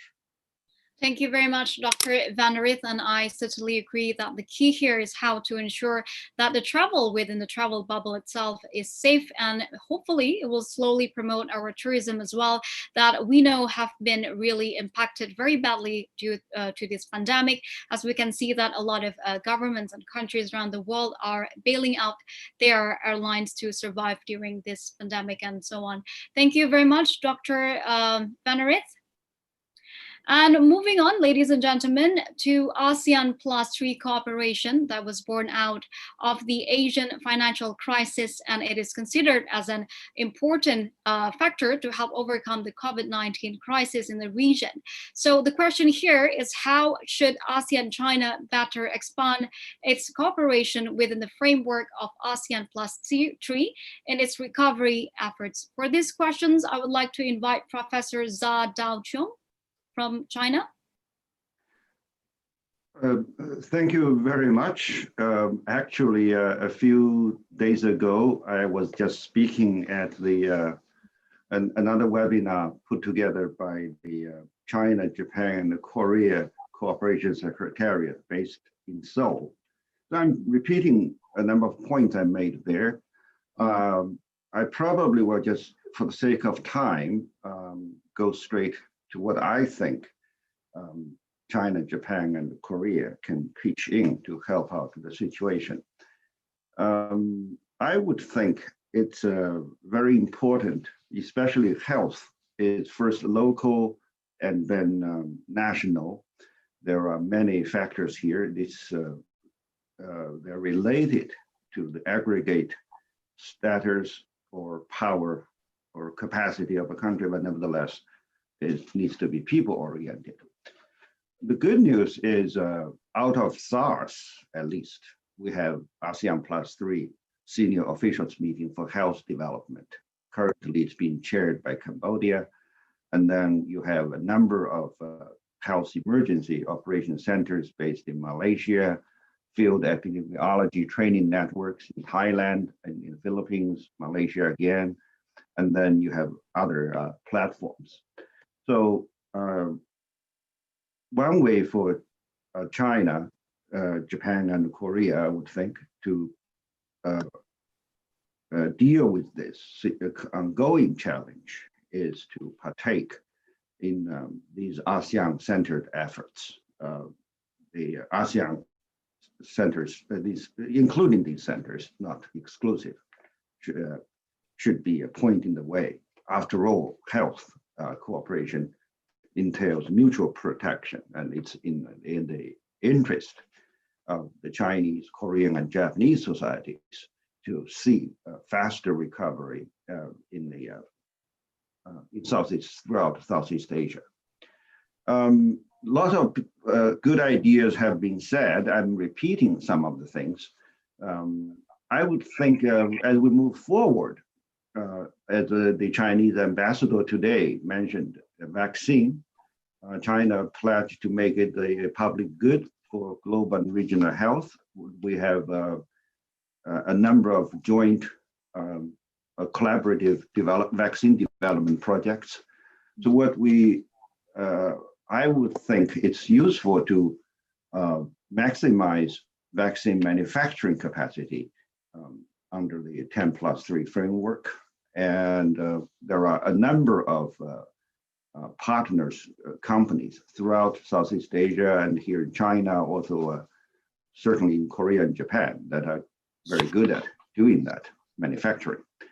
You need the dosage available. Then secondly, we ought to be agreeing on travel vaccines. Now, vaccine adoption is, as it's scientific, as it's sometimes political and even geopolitical. For the 10+3, leadership is needed to agree on vaccines, at least for those who travel. Hopefully, this is going to be more, it's going to be based more on science than geopolitics. And then some of the COVAX facility launched by the WHO is one of the many instruments. Within the region, we could think about exploring procurement pooling of vaccines and essential medicines in that case, China, Japan, Korea, possibly Singapore and other higher income countries can come up with the funds to help the lower income countries to purchase the vaccines. And the pharmaceutical ingredients and products, the production, it's just as regional as it's international, global. Those things need to be given priority as we pursue growth. Now, to speed up economic recovery, these are old issues, customs procedures, and then the stability of the existing regional supply chains. There is a tendency, partly due to the pandemic, for companies for governments to encourage reshoring, to move away from X-shoring or offshoring. But then at this point of time, we want to look at the aggregate stability. And then also, as part of the worldwide trend, you have what's called a production for local distribution. BRI or other international economic dynamics, a lot of times centers around the global value chain that's dominated by multinational companies. What we ought to be encouraging is for more corporations to make it a social responsibility to produce for local distribution rather than just taking advantage of lower income countries as pools of labor to save costs on the production. And last but not least, under the 10+3 framework, building on the good networks of health cooperation, we need to go beyond just dealing with the pandemic on hand. We ought to be thinking about incentivizing cross-national investment in public health across a broad spectrum of, let's say, health preparedness and emergency response. Now, in that connection, China has come up with a proposal to set up facilities in suitable locations in Southeast Asia to store and then distribute emergency gears for response to public health. That ought to be it's a good initiative, and that ought to receive further consideration. Of course, the comfort level is important, and there is no reason why under the 10+3 framework we cannot do something like that, similar to like that. If you recall, in the wake of the financial crisis, 2008, China, Japan, Korea, and Southeast Asia came up with an emergency rice sharing mechanism to beat the uncertainties in that area of trade. That's pretty much what I wanted to say. I would then just take advantage of myself being a speaker. I heard a good number of comments about geopolitical factors. Although I'm a student of geopolitics, I teach international studies, that's my profession. It would be very useful for us to disaggregate these issues of cooperation from the geopolitical movements that are worldwide. After all, we have a life of our own to take care of. What I'm really trying to say is that under the 10+3 framework, building on the good tradition of resilience here across East Asia, let's put these sometimes, emotive tendencies of geopolitical competition aside for a while. And in that connection, it's very important that when we talk about climate change, addressing these issues, we don't just look into the future, we look at right now.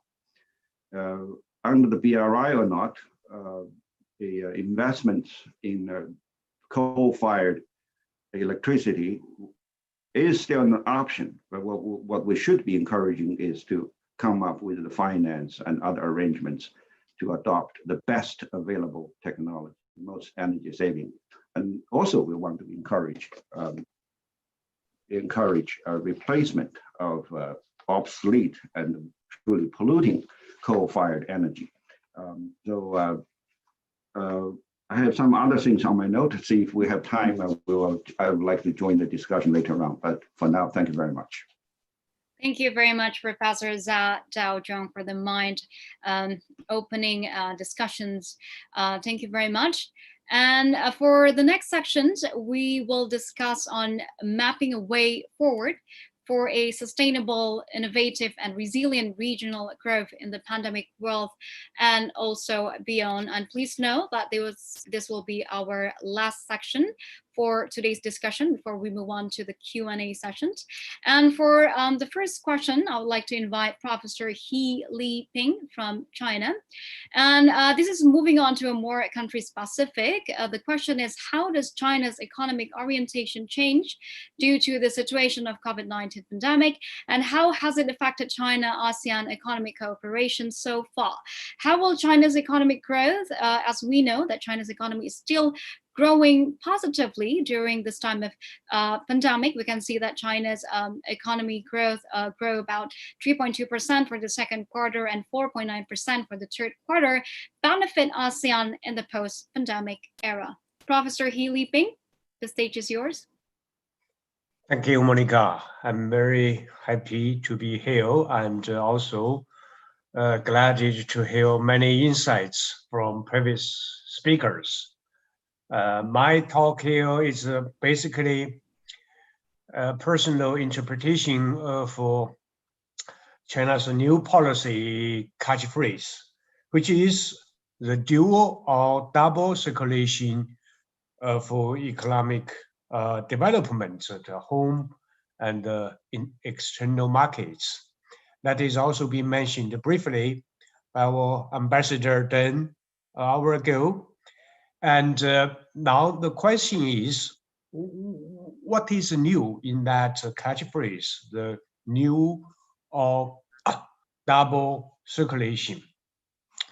And I have slides to show, if I can share with you. Yes, please. Yeah, okay. Yes, yeah, this one. Now we have a textbook explanation about the circular flow of expenditure, which connects the domestic and international sectors in sending the resources both in material and financial. But what is special with the Chinese new guidance? I think there are 4 elements. One is to enhance the importance of domestic market, which we have been seeing, it's continued to grow even at a time when there is a pandemic or soon after the control of the pandemic.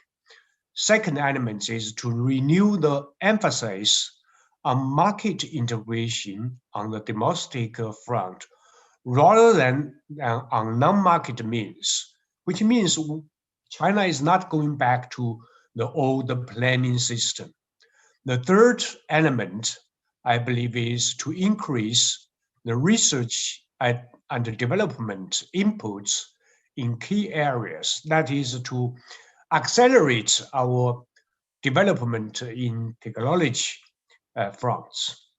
The fourth is try to increase external market diversification, which is somehow used to be focused on had the Western markets, like let's say Europe or North America, as a larger proportion. Now it's further increase the diversification. Now with that, what people would ask, why such new economic orientation? I think basically there are 3 things in the background. One is for China to rebalance its economy. And that is not new. That is since the 2010s, after the global financial crisis, because Chinese economy before that was too much reliant on investment over consumption and had too much trade surplus. Now we see the process continue to grow. Now the new guidance, the new double circulation is actually part of that process. Second backdrop is, as everybody knows, the US-China trade disputes, because the US market became somehow unstable, not only because of the pandemic, but also because it's, say, economic policies and other things. So, and also the technology supply involving China has been under some threat. Now, the third element of the background is, of course, the impacts of COVID-19, and we see global supply chain have encountered certain setbacks in various for various reasons. So that's the reasons for China to propose a new economic orientation. And with that, we can say in figures, China has been managed its export growth in relation to the GDP growth. And we say indeed, after the global financial crisis in 2009, the figure, the export as a proportion of the GDP has been declining, and currently is about 16%. And compared to other two countries, I have another one. I'm sorry, this is not, oh, yeah. Compared to other countries like the US and Japan, the Chinese figure is still high. The same figure for US is about 11%, and for Japan, it's only about 13%. So Chinese figure is still higher than theirs, and that's say China still has a room to go in this regard. And also, as we can see from this chart, the changing trend has already taken place with regard to the geographical composition of China's trade. Now, the red is the proportion of the US in China's exports. Oh, sorry, it's a total volume of trade. So that's the sum of exports and the imports. Now you can see that from 2017, the US figure, the red curve, has been falling. And that of ASEAN countries continue to grow throughout the period from 2010 to 2019, and the most recent is about 15%, which is the largest one in China's all foreign trade partners. Now that shift, I think, indicates the new growing importance of ASEAN as the trading partner of China. And also it is being highly welcomed by I think the Chinese business community. And that would also be a trend in the future. So I would say in the future, as many speakers have pointed out, that even there's say the big event like the COVID-19 happened in this year, we still see a lot of new opportunities coming around, particularly the health sector. I mean, the cooperation between China and ASEAN countries in health sector, in logistics relating to the travel and the tourism, and the most important is digitalization of the economy throughout the regions, and of course infrastructures. And for those areas, I would say there are huge emerging opportunities for China and the ASEAN countries for the years to come. And so we would say, even if there's a pandemic in this year, the future prospect between China and the ASEAN countries could become even brighter than before. That's my thoughts about the issue. Thank you. Thank you very much, Professor He Li Ping, a professor of School of Business, Beijing Normal University. Thank you very much for the interventions and also for showing a lot of positivism during this kind of pandemic that maybe the future world, the economy, and everything else will get better in time. Thank you very much, Professor He Li Ping. And ladies and gentlemen, moving on, as we are aware that the COVID-19 has caused the contractions towards our regional economy. Both regions of Southeast Asia and also East Asia are closely connected with the interlinked supply chain.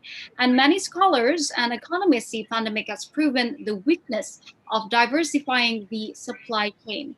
Therefore, in order to reinforce regional economic recovery, how do we see the future role of the regional supply chain, in particular our supply chain with China? Do we need to review it and make some adaptations? For these particular questions, I would like to invite Professor Sutipan Chirativat from Thailand. Thank you, Monica. Please allow me to join other colleagues to thank the organizers for coming up with this forum. I'm sure that we have been much discussed on the issue related to ASEAN-China future relations. And let me also saying that, of course, from Monica remarks that we understand already before pandemic that ASEAN had made remarkable progress of global value chain participation to become one of the hubs with the EU, US, and China. So very clearly, and of course, as we discussed, we've seen that China, of course, is bigger than us, than our ASEAN, more complex and more sophisticated, like kind of the digital industry, even be compared with the advanced economy. So, but ASEAN also is next in line, not far in that kind of development. If we listen to Professor Li Ping just a moment ago and the Chinese ambassador this morning at the opening, that we become by now number one trading partner each other. So in that regard, is also reflect for sure in the kind of global value chain that become increasingly connected. We have to understand also from ASEAN side, of course, ASEAN look forward to develop ASEAN economic community with a strong value chain. So now to your remarks and question, perhaps whether this pandemic has proven the weakness of diversifying our value chain. I think we have to go a bit back to understand, the kind of global value chain have a tendency to magnify risk from exposure to economic crisis we had in, by the turn of the century. And also we have a national disaster. And this time, of course, a COVID pandemic. So to understand that the big segment of the GVC is about intermediate goods, that's cross border many times in and out, whether to take textile, shoes to electronic cars, this is some kind of assemble goods that cross border many times. And now with COVID, we know for sure border are closed down from lockdown, that we had the hardest during the second quarter, particular for people travel, we talking a moment ago, then to, the kind of affected logistic and good transport to a certain extent, before a recent recovery. So that's why I think this is quite a different from previous disaster, and COVID is not specific to a country or industry, but rather affects a global connectivity, regional connectivity of goods and services. Is also magnified, of course, a demand shock as we witness as economic, the reduction all over the world.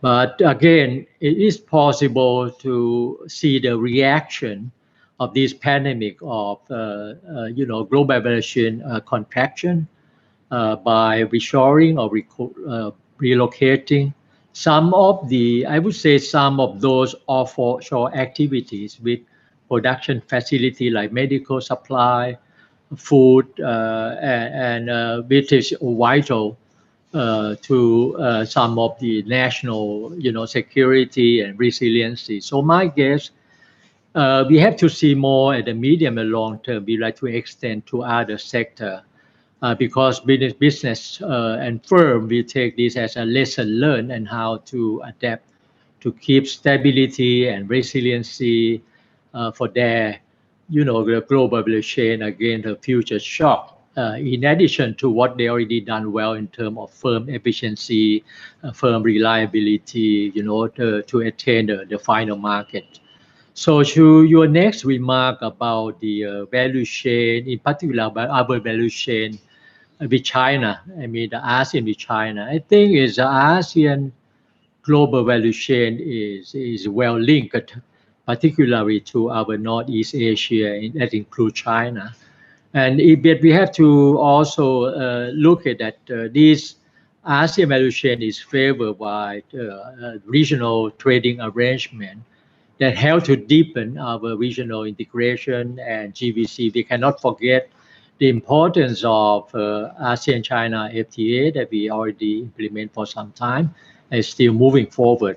And that include also the new, perhaps this year, we hope, of course, that RCEP conclusion that we have to consolidate our ASEAN value chain. So the thing is before, but we also have to think about before the COVID-19. We already had, there been impact by U.S.-China trade and tech tension. This is something that we must look into it. It's not just about the tariff. It's more about economic system. It's about the institutional framework.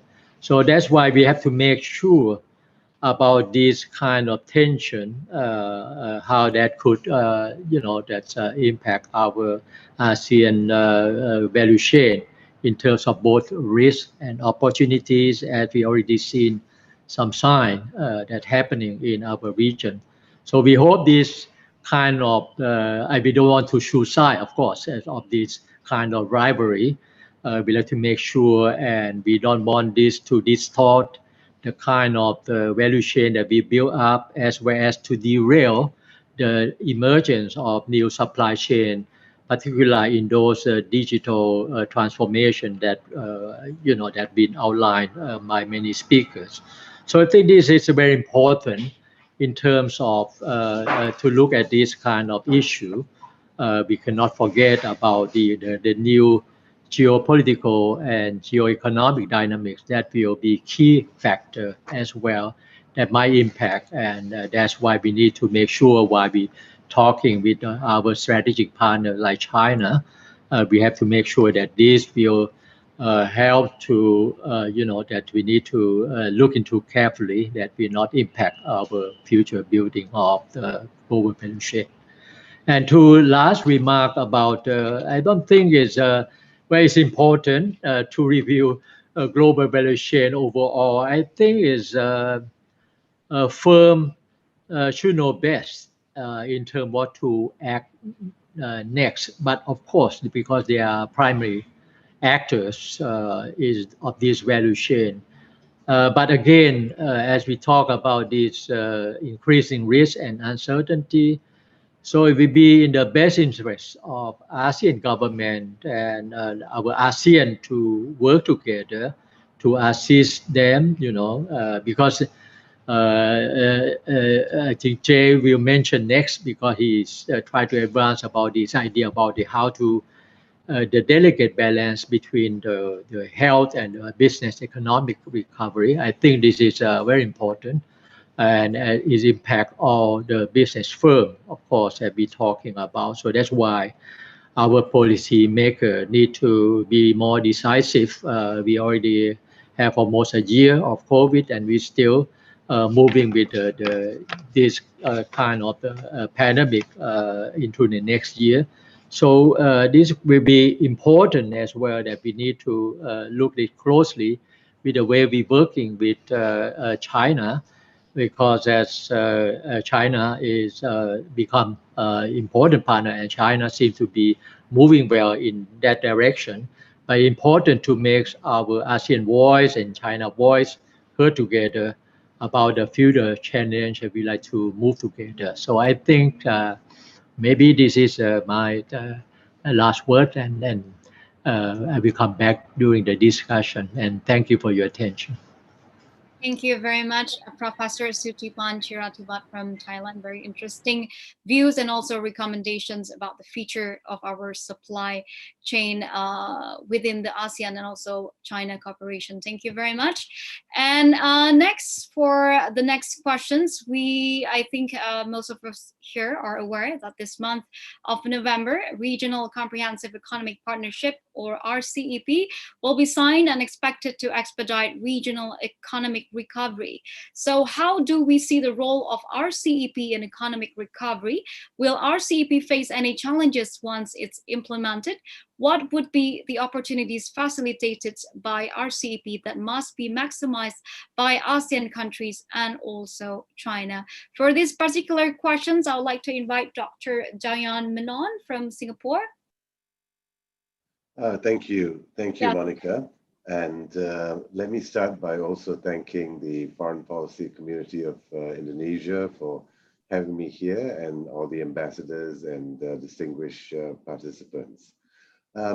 Yes, that's right. So finally, after about 8 years since the RCEP idea was first raised in Phnom Penh in 2012, it looks like we might have a signing on November 14th, signing virtually by hologram. And this is a welcome development, I think. RCEP has missed several deadlines for signing, self-imposed deadlines. But I think that's also a good sign. Of course, meeting a deadline is difficult when you're trying to produce a quality agreement. So the fact that we've had to push the deadline out several times, I think suggests that this is a quality agreement. We'll have to wait to see the details.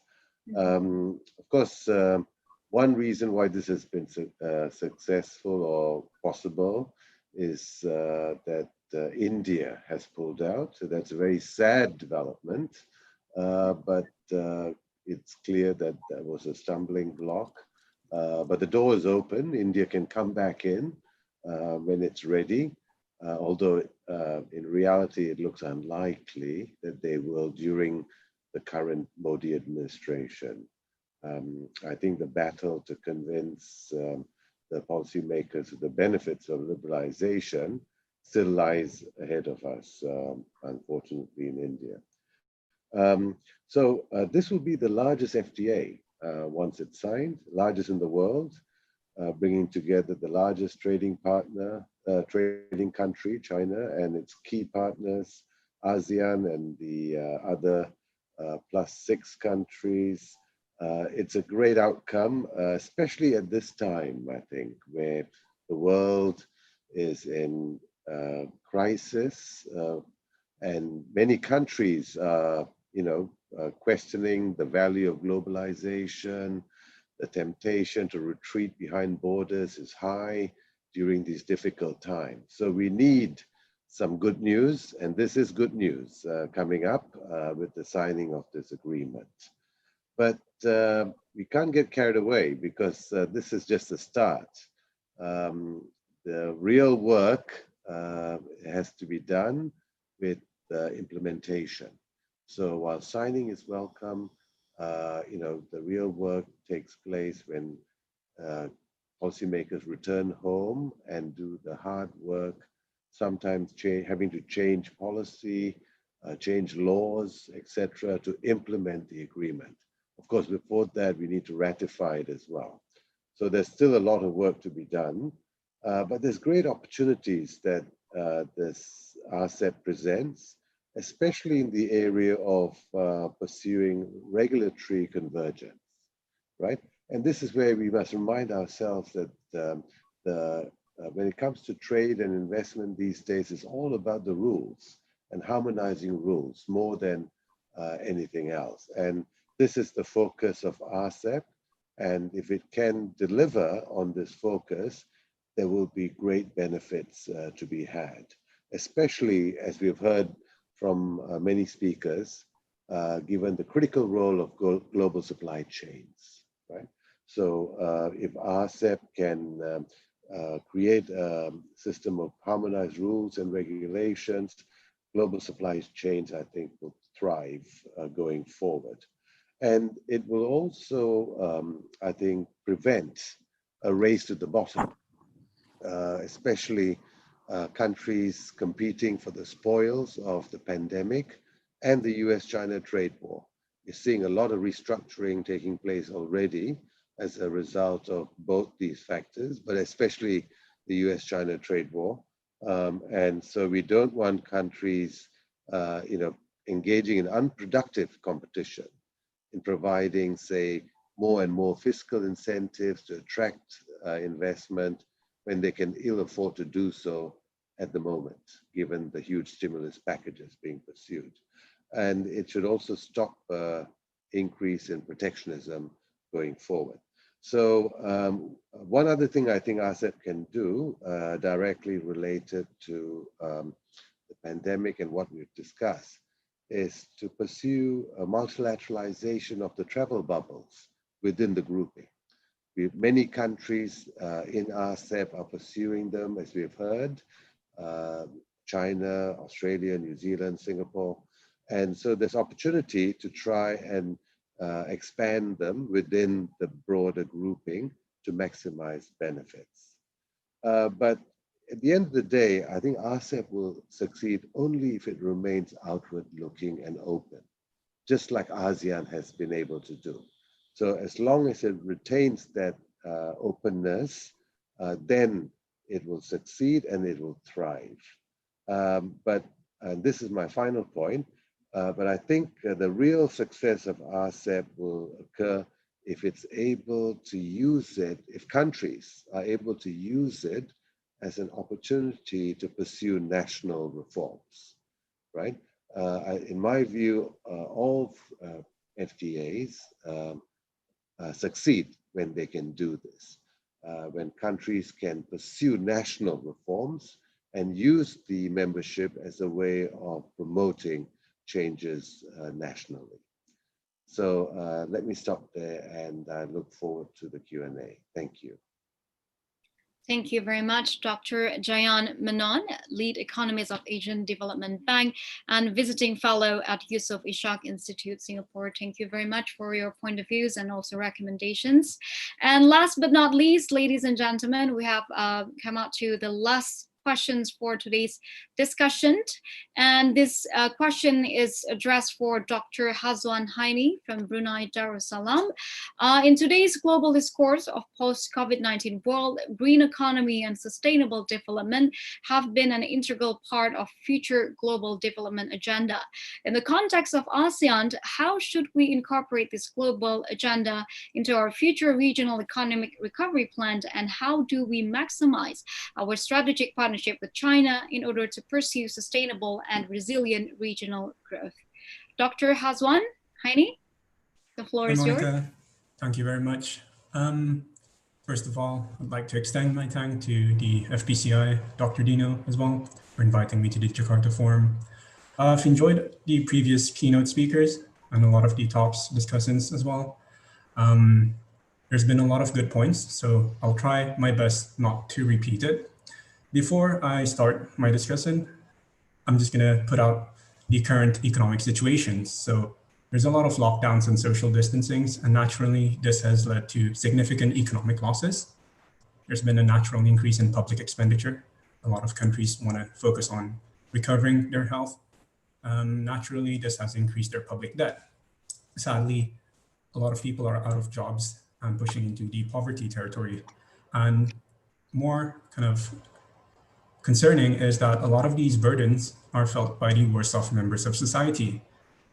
Recovery becomes harder for the region when there is weak demand from key markets such as US and Europe, affecting services and manufacturing in ASEAN and China. So kind of the first main point that I want to make is that whenever we talk about sustainable development or developing these policies, is that there should be a change in a school of thought, an economic school of thought. Coming from an academic, I grew up sadly thinking that the Chicago school that promoted free markets and an invisible hand was kind of a superior policy. But what's it led to is just large corporations that best serve their interest. It's funny how we humans want free markets, being an individual, freedom, yet when something drastic happens, we want our governments to stand up for us. And as we can see, not just in 2008, but recently as well, we all turn into Keynesian economists and want a government that plays a key part in recovery. This role, or increasingly important role of governments, isn't really new. China has done it successfully, capitalism with socialist characteristics, and to some extent, many of the ASEAN countries. So the main takeaway here is that when we think about future sustainable development policies, the governments has to play an increasingly important role. Following up this point, many governments have responded to the crisis, in addition to the lockdowns and social distancing and the health policies, is through unprecedented money printing or increasing public debt. This brings up issues such as deterioration of fiscal balance, which impacts our currency, as well as inflation. And there's also some incentives to free ride on public goods. While inflation isn't really seen, for example, in the US, the valuation of stock markets has been high. While this kind of warrants, people say it's a recovery, the stock markets has recovered, stock markets are high, a lot of small businesses are dying, and this is not really sustainable. I think Dr. Julia earlier mentioned that a lot of employment in the ASEAN economies are actually are in the SME sector. So it's not really real recovery. So when you want to talk about sustainable recovery, we want to make sure the money goes and trickles down. I think His Excellency Gita and then Dr. Alvin as well talked about it, trickle down into the right hands. Although these issues are worrying, Krugman stated that it's not a typical business fluctuation.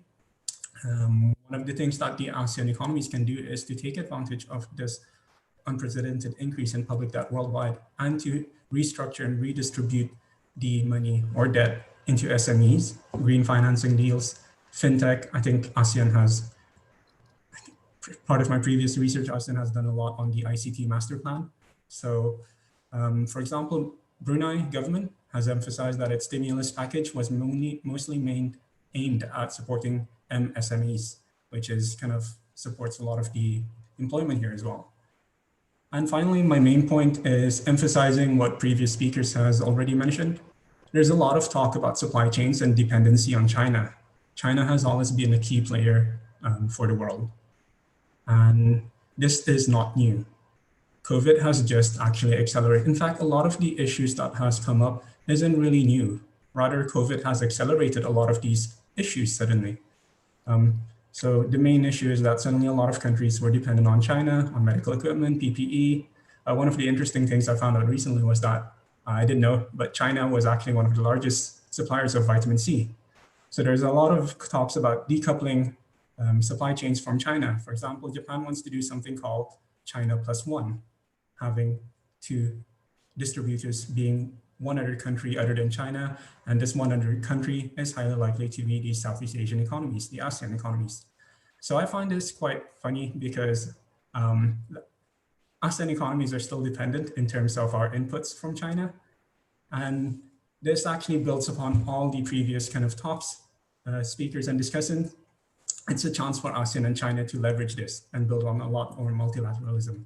If countries want to do this, decoupling and relocate to Southeast Asia, it's a chance to leverage this, build upon, and it's already happening. You know, Brunei has this part of the Muara Port Company and the Guangxi Weibu, which is a government-backed company from China, now based in Brunei. We've got the new International Land Sea Travel Corridor. I think quite a few, I can't name on top of my mind. And most importantly, I think previous discussant spoke about ASEAN overtaking EU and US as a key and regional global trading partner. So the main key takeaway here is that Thompson, with decoupling with China and other major countries, presents an opportunity for ASEAN to leverage this and develop a strong supply chain that is built on multilateral ties for robust future development, especially when it comes to sustainable development and sustainable economies. So thank you very much. Thank you very much, Dr. Hazwan. Very, very interesting points of view. And thank you also for raising the issues on how not only big businesses around the world are dying, but also small businesses that in the context of Indonesia contribute about 60% of Indonesia's GDP that should be looked at by our policymakers as well. Thank you very much, Dr. Hazwan. And next, ladies and gentlemen, that's the end of our 3 sections of our discussion today with our keynote speakers and also discussants. Thank you very much to our discussants for your time, participation, and views on how ASEAN countries and China can work together to face the current pandemic and ensure a sustainable development post the pandemic era. Thank you very much. And now, without further ado, we will now start our Q&A sessions. My phone has actually been ringing with full of questions from our participants in today's forum. So let me read out the first question. Is from Isna Fauzia, Media of Indonesia. I have a question for Chinese Ambassador, His Excellency Deng Xijun.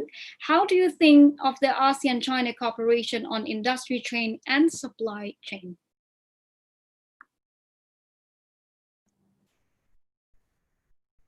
Thank you. Yeah. Thank you. The question, I welcome that question, and it's really a very important issue, especially amid and post COVID-19 pandemic. Just now, many experts from China and ASEAN member states, also Dr. From Brunei also discussed that. I just want to add that in the era of globalization, the interests of all countries are closely intertwined. The formation and the development of global industrial and supply chains are determined by market forces and companies' choices. As such, there is no need to worry about ASEAN interdependence on China in industrial and supply chains. And I think it is unrealistic and insensible to try to sever them or even trumpet shifting or decoupling theories. China also boasts the world's largest, most diversified and the best equipped manufacturing system, which makes it an important link in global supply and industrial chains. The international community still has confidence in China's economic prospects and the resilience of our supply and industrial chains. The timely resumption of work and production protects and supports the stability and the security of global supply and industrial chains. It once again demonstrates China's strength and a sense of responsibility. China is ready to make deeper cooperation and integration with ASEAN in supply and industrial chains, extend existing chaining and build new chains to gain a better position in the global economic and trade framework. Thank you. Thank you very much, Your Excellency, for the answers. And next questions, we have a question from Robbie Panji Kusuma, Pertamina University of Indonesia. How's China's perspective on ASEAN-China cooperation in the energy sector? Maybe for this question, I'd like to invite Professor Zha, who is an expert in energy. Thank you very much. Energy is a big topic. Traditionally, discussions about China and Southeast Asia in terms of energy, people focus on Southeast Asia being supplier of energy, let's say oil and gas, including palm oil and biogas into China.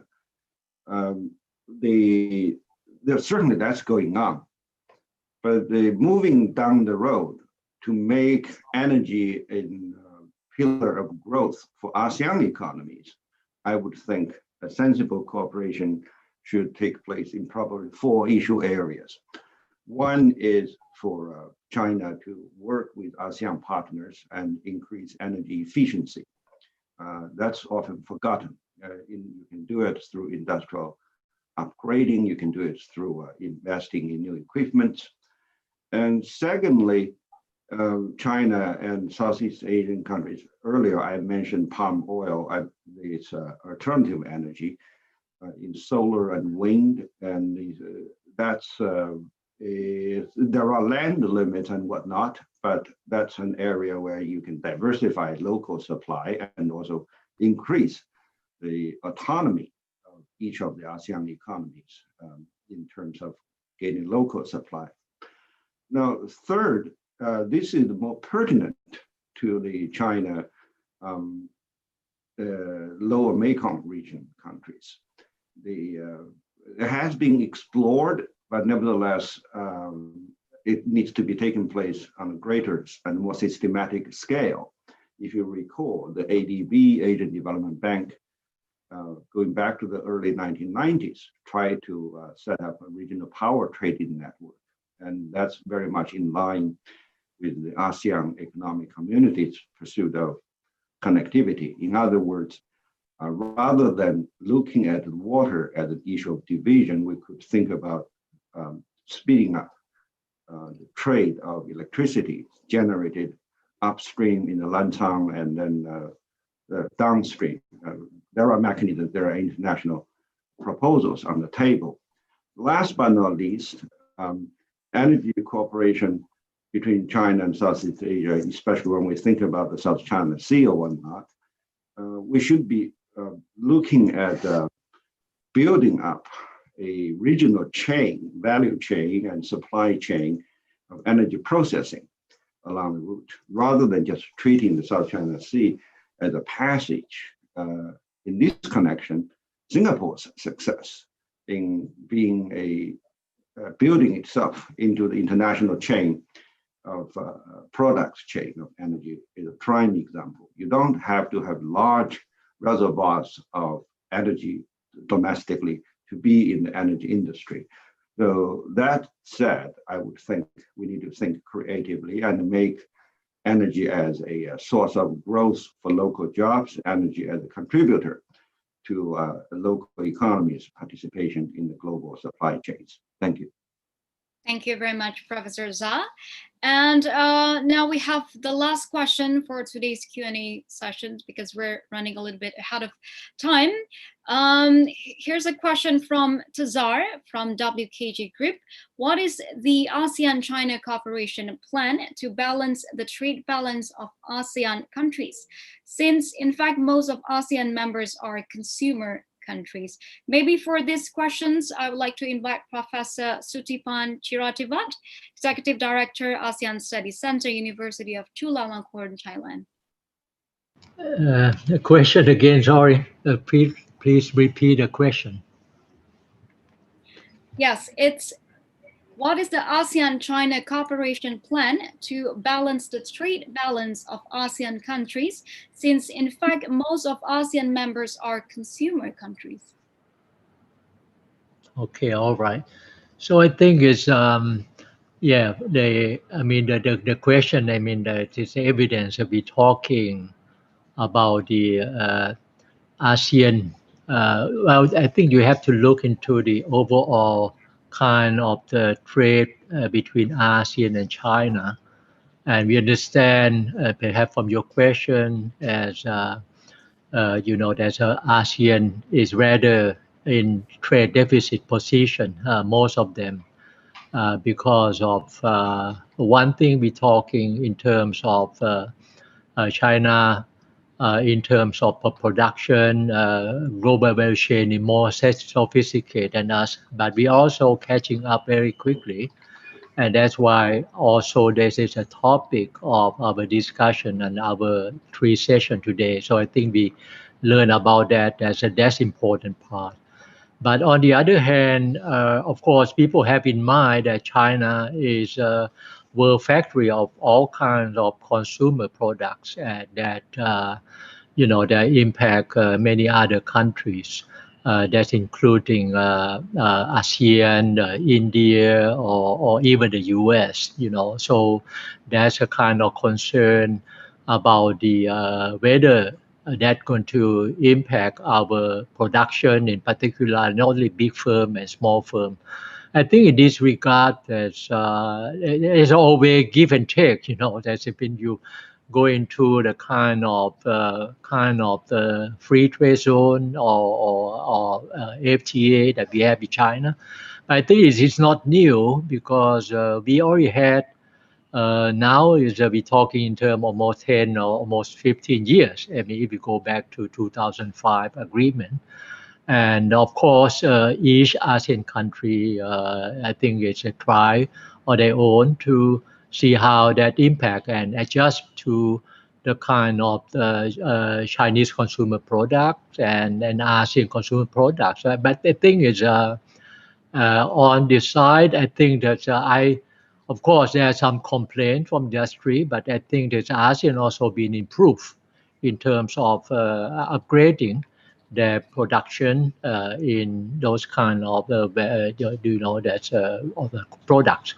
So I see, of course, a kind of perhaps there's some kind of the friction that might happen, but it's also the role of the government and also the industry within each ASEAN country that try to work it out, and as well as perhaps at the ASEAN level, we not blindly close our eyes toward this kind of problem. I think is and also China. I'm sure that on the China side, they're ready to see what kind of thing that perhaps on the kind of cooperation we need to think in terms of not overburden the ASEAN economy and the kind of cooperation perhaps help to improve what ASEAN have to offer to their consumer in the future. Thank you. Thank you very much, Professor Sutipan Chirativat. And I have just been informed that we still have time for one more questions. And I've actually prepared a few questions that I would like to ask our discussants in today's forum as well.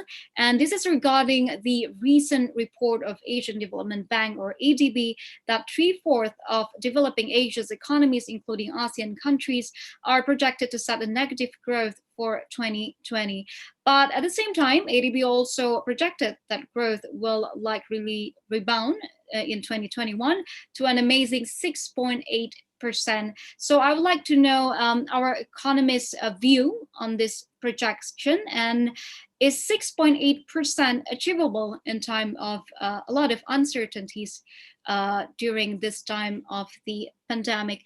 Maybe for this particular questions, I'd like to invite Dr. Alvin Ong, Director at NU Center for Economic Research and Development from the Philippines. Yeah, thank you very much, Monica, for that question. Very interesting question. Yeah, if you look at the ADB forecast, it's looking at the of course, because there's a huge dip in this year's economic growth. That's already a certainty. So the only question is, how will the economies next year move back? So you know, we have heard of lots of shapes: U shape, B shape, and there's a K shape. You know, because some industries will go up and a lot will go down. Our view in our own economic research center at the Ateneo is that probably ASEAN is going into the swoosh shape. You know, it looks like the Nike check, because just like what Minister Gita mentioned already, you know, we are not going back to the same level of growth because of the size have shrink. So even if you recover, you may not be able to cover what you have lost in the last in this year. So probably we're looking at 2 to 3 years before you go back to that growth path again, recovering what you have lost in this year.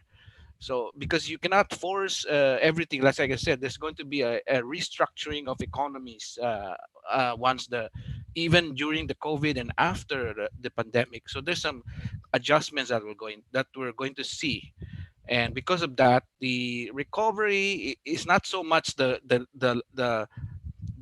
spurt, how big the growth is, but how sure are we that everyone, there's no one being left behind in the recovery? Because, as I said, this is a shock to a lot of sectors.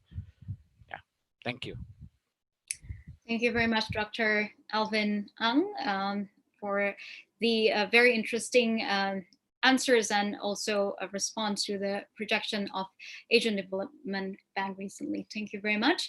And ladies and gentlemen, that's the end of our Q&A session. Thank you very much for all the participants that have been actively involved in our discussions. Great questions. And also many thanks to our discussants for such an active and also interactive, mind-opening discussion in today's forum.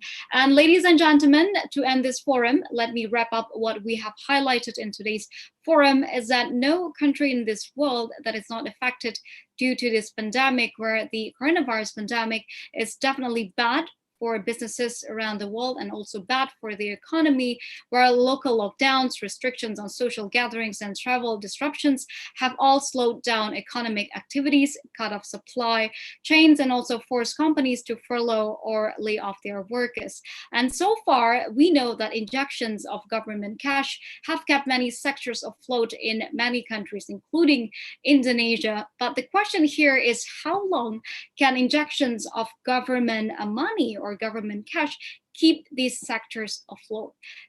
Therefore, there must be a lay of the foundations with an inclusive, sustainable recovery. And this has been the main objective of this forum, which is to assess how countries can work together to speed up economic recovery, in particular ASEAN and also China economies.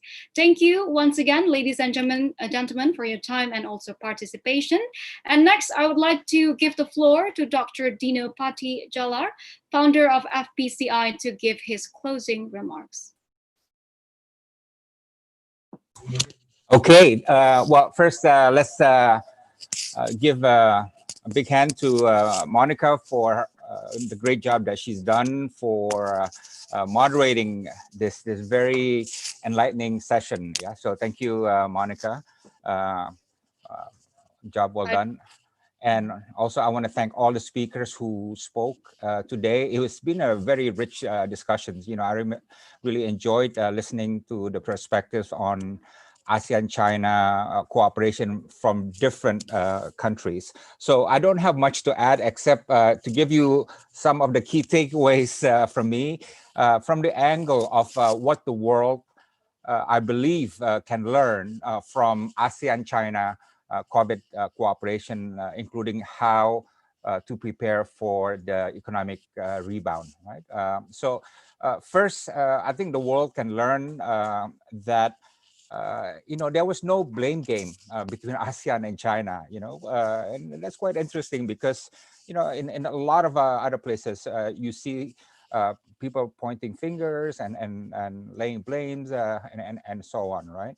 But from the start, there was no such thing between ASEAN and China. So I thought that's not only interesting, but it gives a an example to other countries that look, when we have a problem, a crisis, there are other ways of doing it than committing to a blame game, right? Secondly, is to be proactive about it, right? I think what we did together, ASEAN and China, at the very beginning of the crisis, holding the ASEAN-China meeting immediately as a diplomatic move to coordinate policies and lay the groundwork for more cooperation. If you look at the experience in other places, including in Europe, right, and so on, you don't see much of this going until a bit later in the crisis, right? So this proactive move, I think, is a very important part of the character of ASEAN-China relations. And in other parts of the world, there has been debate that how much cooperation and maybe how much confrontation or how much isolation to be done by countries, right? And to be honest, those instincts are always there.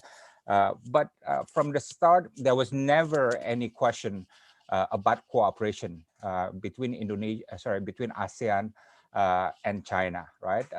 It was seen as a given. We have to cooperate, right? And, I say this because even until now, as President Joko Widodo has stated at the UN, he was complaining that the degree of cooperation is problematic still in international response to COVID-19, right? So ASEAN-China has proved that from the beginning, it's always been the first priority. We need to cooperate, right? Not isolate, although we close the borders, but we cooperating, right? Third thing that the world can learn from ASEAN-China cooperation is communication, right? In times of crisis, how often you communicate and who you communicate with is very important. Because it's a crisis point, right? And you don't have the luxury sometimes to talk, with as often as you do in normal times, right? And why is communication important? Because to be honest, none of us knew what we were doing in the beginning. Right? I mean, the virus is so new. Not many people knew about the virus. What is it all about? How does it spread? How do you deal with it? How do you test it? How do you treat it? And so on, right? And that's just on the public health side. There's a whole lot of other things on the socio-economic side and other things, right? So not China, not Indonesia, not Brunei, not Singapore, not Malaysia knew what we were doing because everything was so new to us, right? And this is why communication was very important, right? And I'm so glad that Indonesia and China, for example, were able to communicate and find out things about it, about the virus. And I'm so glad the Chinese put up the DNA makeup of the virus online and so on and so on. And it's worth noting that the cooperation and the communication engage actual ministers who have operational control. Communication between the foreign ministers, communication between the health ministers, and cooperation between the economic ministers, right? So it's not just talking, it's actually real communication and substantive contact, right? The fourth thing that the world can learn from ASEAN-China cooperation is about policy coordination, adaptation, and improvisation, right? Simply every single day, every single week, when I talk to the Chinese ambassador, for example, they have to find out what do we do next because of the changing situations. When do we close the flights? But when do we open again? What does China need? What does ASEAN need? And how do we provide those needs, right? there's really a lot of contact and in the context of policy coordination and improvisation, because during crisis you always improvise, right? Because situations are never static, right? So I'm glad that our discussions today reflect a lot of things that need policy improvisation, and I think that's quite important feature of ASEAN-China relations. The other thing that is relevant, although I don't know if this is an ASEAN-China thing, but the world can also learn from it, is the business model for the vaccine, right? I think China and ASEAN has the same view that the vaccine has to be a global public good, right? And I think that is understood. The question is, how do you operationalize it in the context of WHO and multilateral cooperation and also regional cooperation? I think that's still a work in progress. But bilaterally, China has been the first country that has promised Indonesia cooperation on a vaccine with a business model, B2B, between Chinese state-owned companies, Sinovac, and Indonesian state-owned companies, Bio Farma, to produce 50 million vaccines. The vaccine will come from China, but it will be mass-produced by the Indonesian company with the tune of, I think, 50 million doses, right? And after that, there has been, other models, but this business model, B2B and local production, was the first to come to Indonesia and gave people a lot of hope that this is a game changer, right? The next thing that the world can learn from us is the spirit of forward-looking attitude, right? You see politicians in many places just crying over the problem, complaining, expressing pessimism and so on, which is fine, right? But I remember when I was government official, other people can cry about it, but our job is really to find solutions, right? This is why we have authority and elected to public offices, right? So there's the very strong intention that is forward-looking. What's ahead, rather than crying about what are the problems today. And what I noticed that the forward-looking attitude is also very structured. Structured means there is a plan, there is a vision, and there's an action plan, which is the ASEAN-China Strategic Vision 2030 and ASEAN-China Action Plan 2030, right? And the fact that we have the COVID crisis doesn't turn us away from those plans, but we simply try to adapt those plans to the new COVID-19 realities and so on. And I think one of the best things about the forward-looking and future-oriented is the talk about the green energy today. I think green energy is really the economy of the future. ASEAN wants to embrace it, and China also wants to embrace it, and how we synergize would be very strategic to our future. I'm also a member of World Resource Institute, and I learned of one very interesting factoid, right? And you probably like this, but the scientists say that if you want to keep world temperature below 1.5 degrees, right, in the next 10 years, we have to cut emission globally by 8% every year from now on for the next 10 years, right? And they say that the COVID-19 crisis has allowed us to cut this year to 7.6%, right? So this year we're doing very well because nobody's driving, everyone's staying home, there's no emission, right? But what happens next year? What happened the year after when things get back to normal? I don't think we're gonna make that cut 8% a year for the next 10 years in terms of emission cut, unless we really revolutionize and decarbonate our economies. Yeah. So forward-looking attitude that is real to the needs of the international community. I think that's a very good one. And the last thing that I think, yes, I've been told to get lost.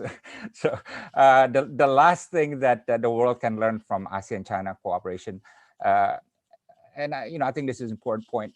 ASEAN-China cooperation must go with an independent speed relative to ASEAN cooperation with other countries. In other words, if you have ASEAN is having stronger or weaker problems with another third party, right?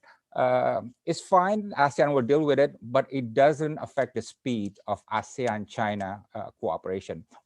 We move at our own speed based on our own resources and pushed by our own political will and opportunities, right? Because we can't wait for other ASEAN and other countries state of cooperation, right? And I think that's the secret why ASEAN-China cooperation has been one of the most the fastest growing ASEAN cooperation, right? And I think this is a momentum that should be kept. So I've talked too much, and I just want to thank everybody for all your comments, and I wish you all the best. And I hope we can see you again in Jakarta Forum 4 or 5. And if you ever go to Jakarta, please drop by at our office at FPCI, where we can take you for a good Indonesian spicy meal. Thank you, everybody.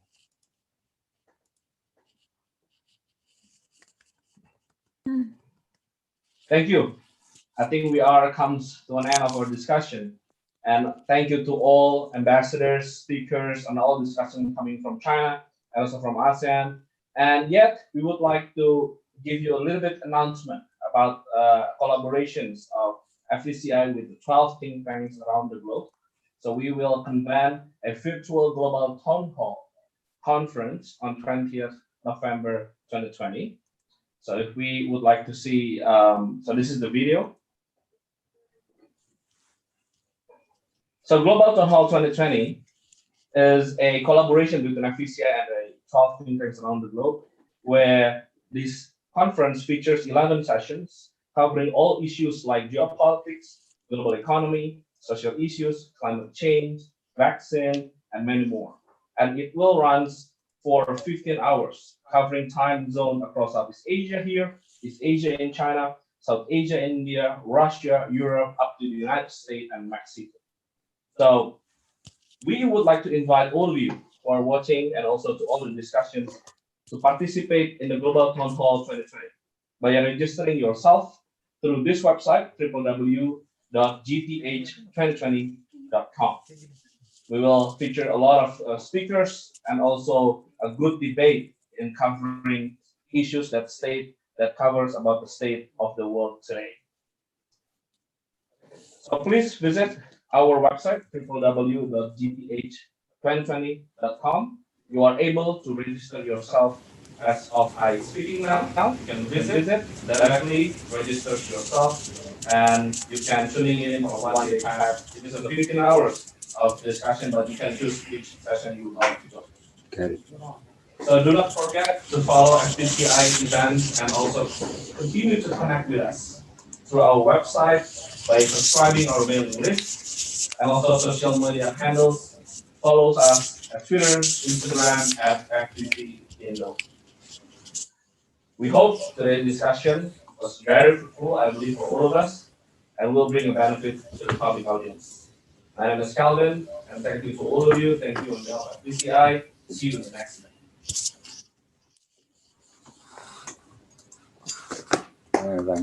Thank you. Thank you all. You can access the website, Your Excellencies and FPCI friends, www.gth2020.com. It's available, so you can access the details of the sessions.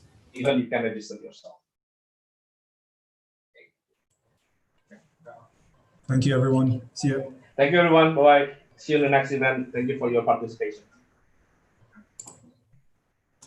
Thank you, everybody. Thank you. See you soon. Be safe. Yeah, thank you. Thank you, Noel. Ambassador Noel, thank you.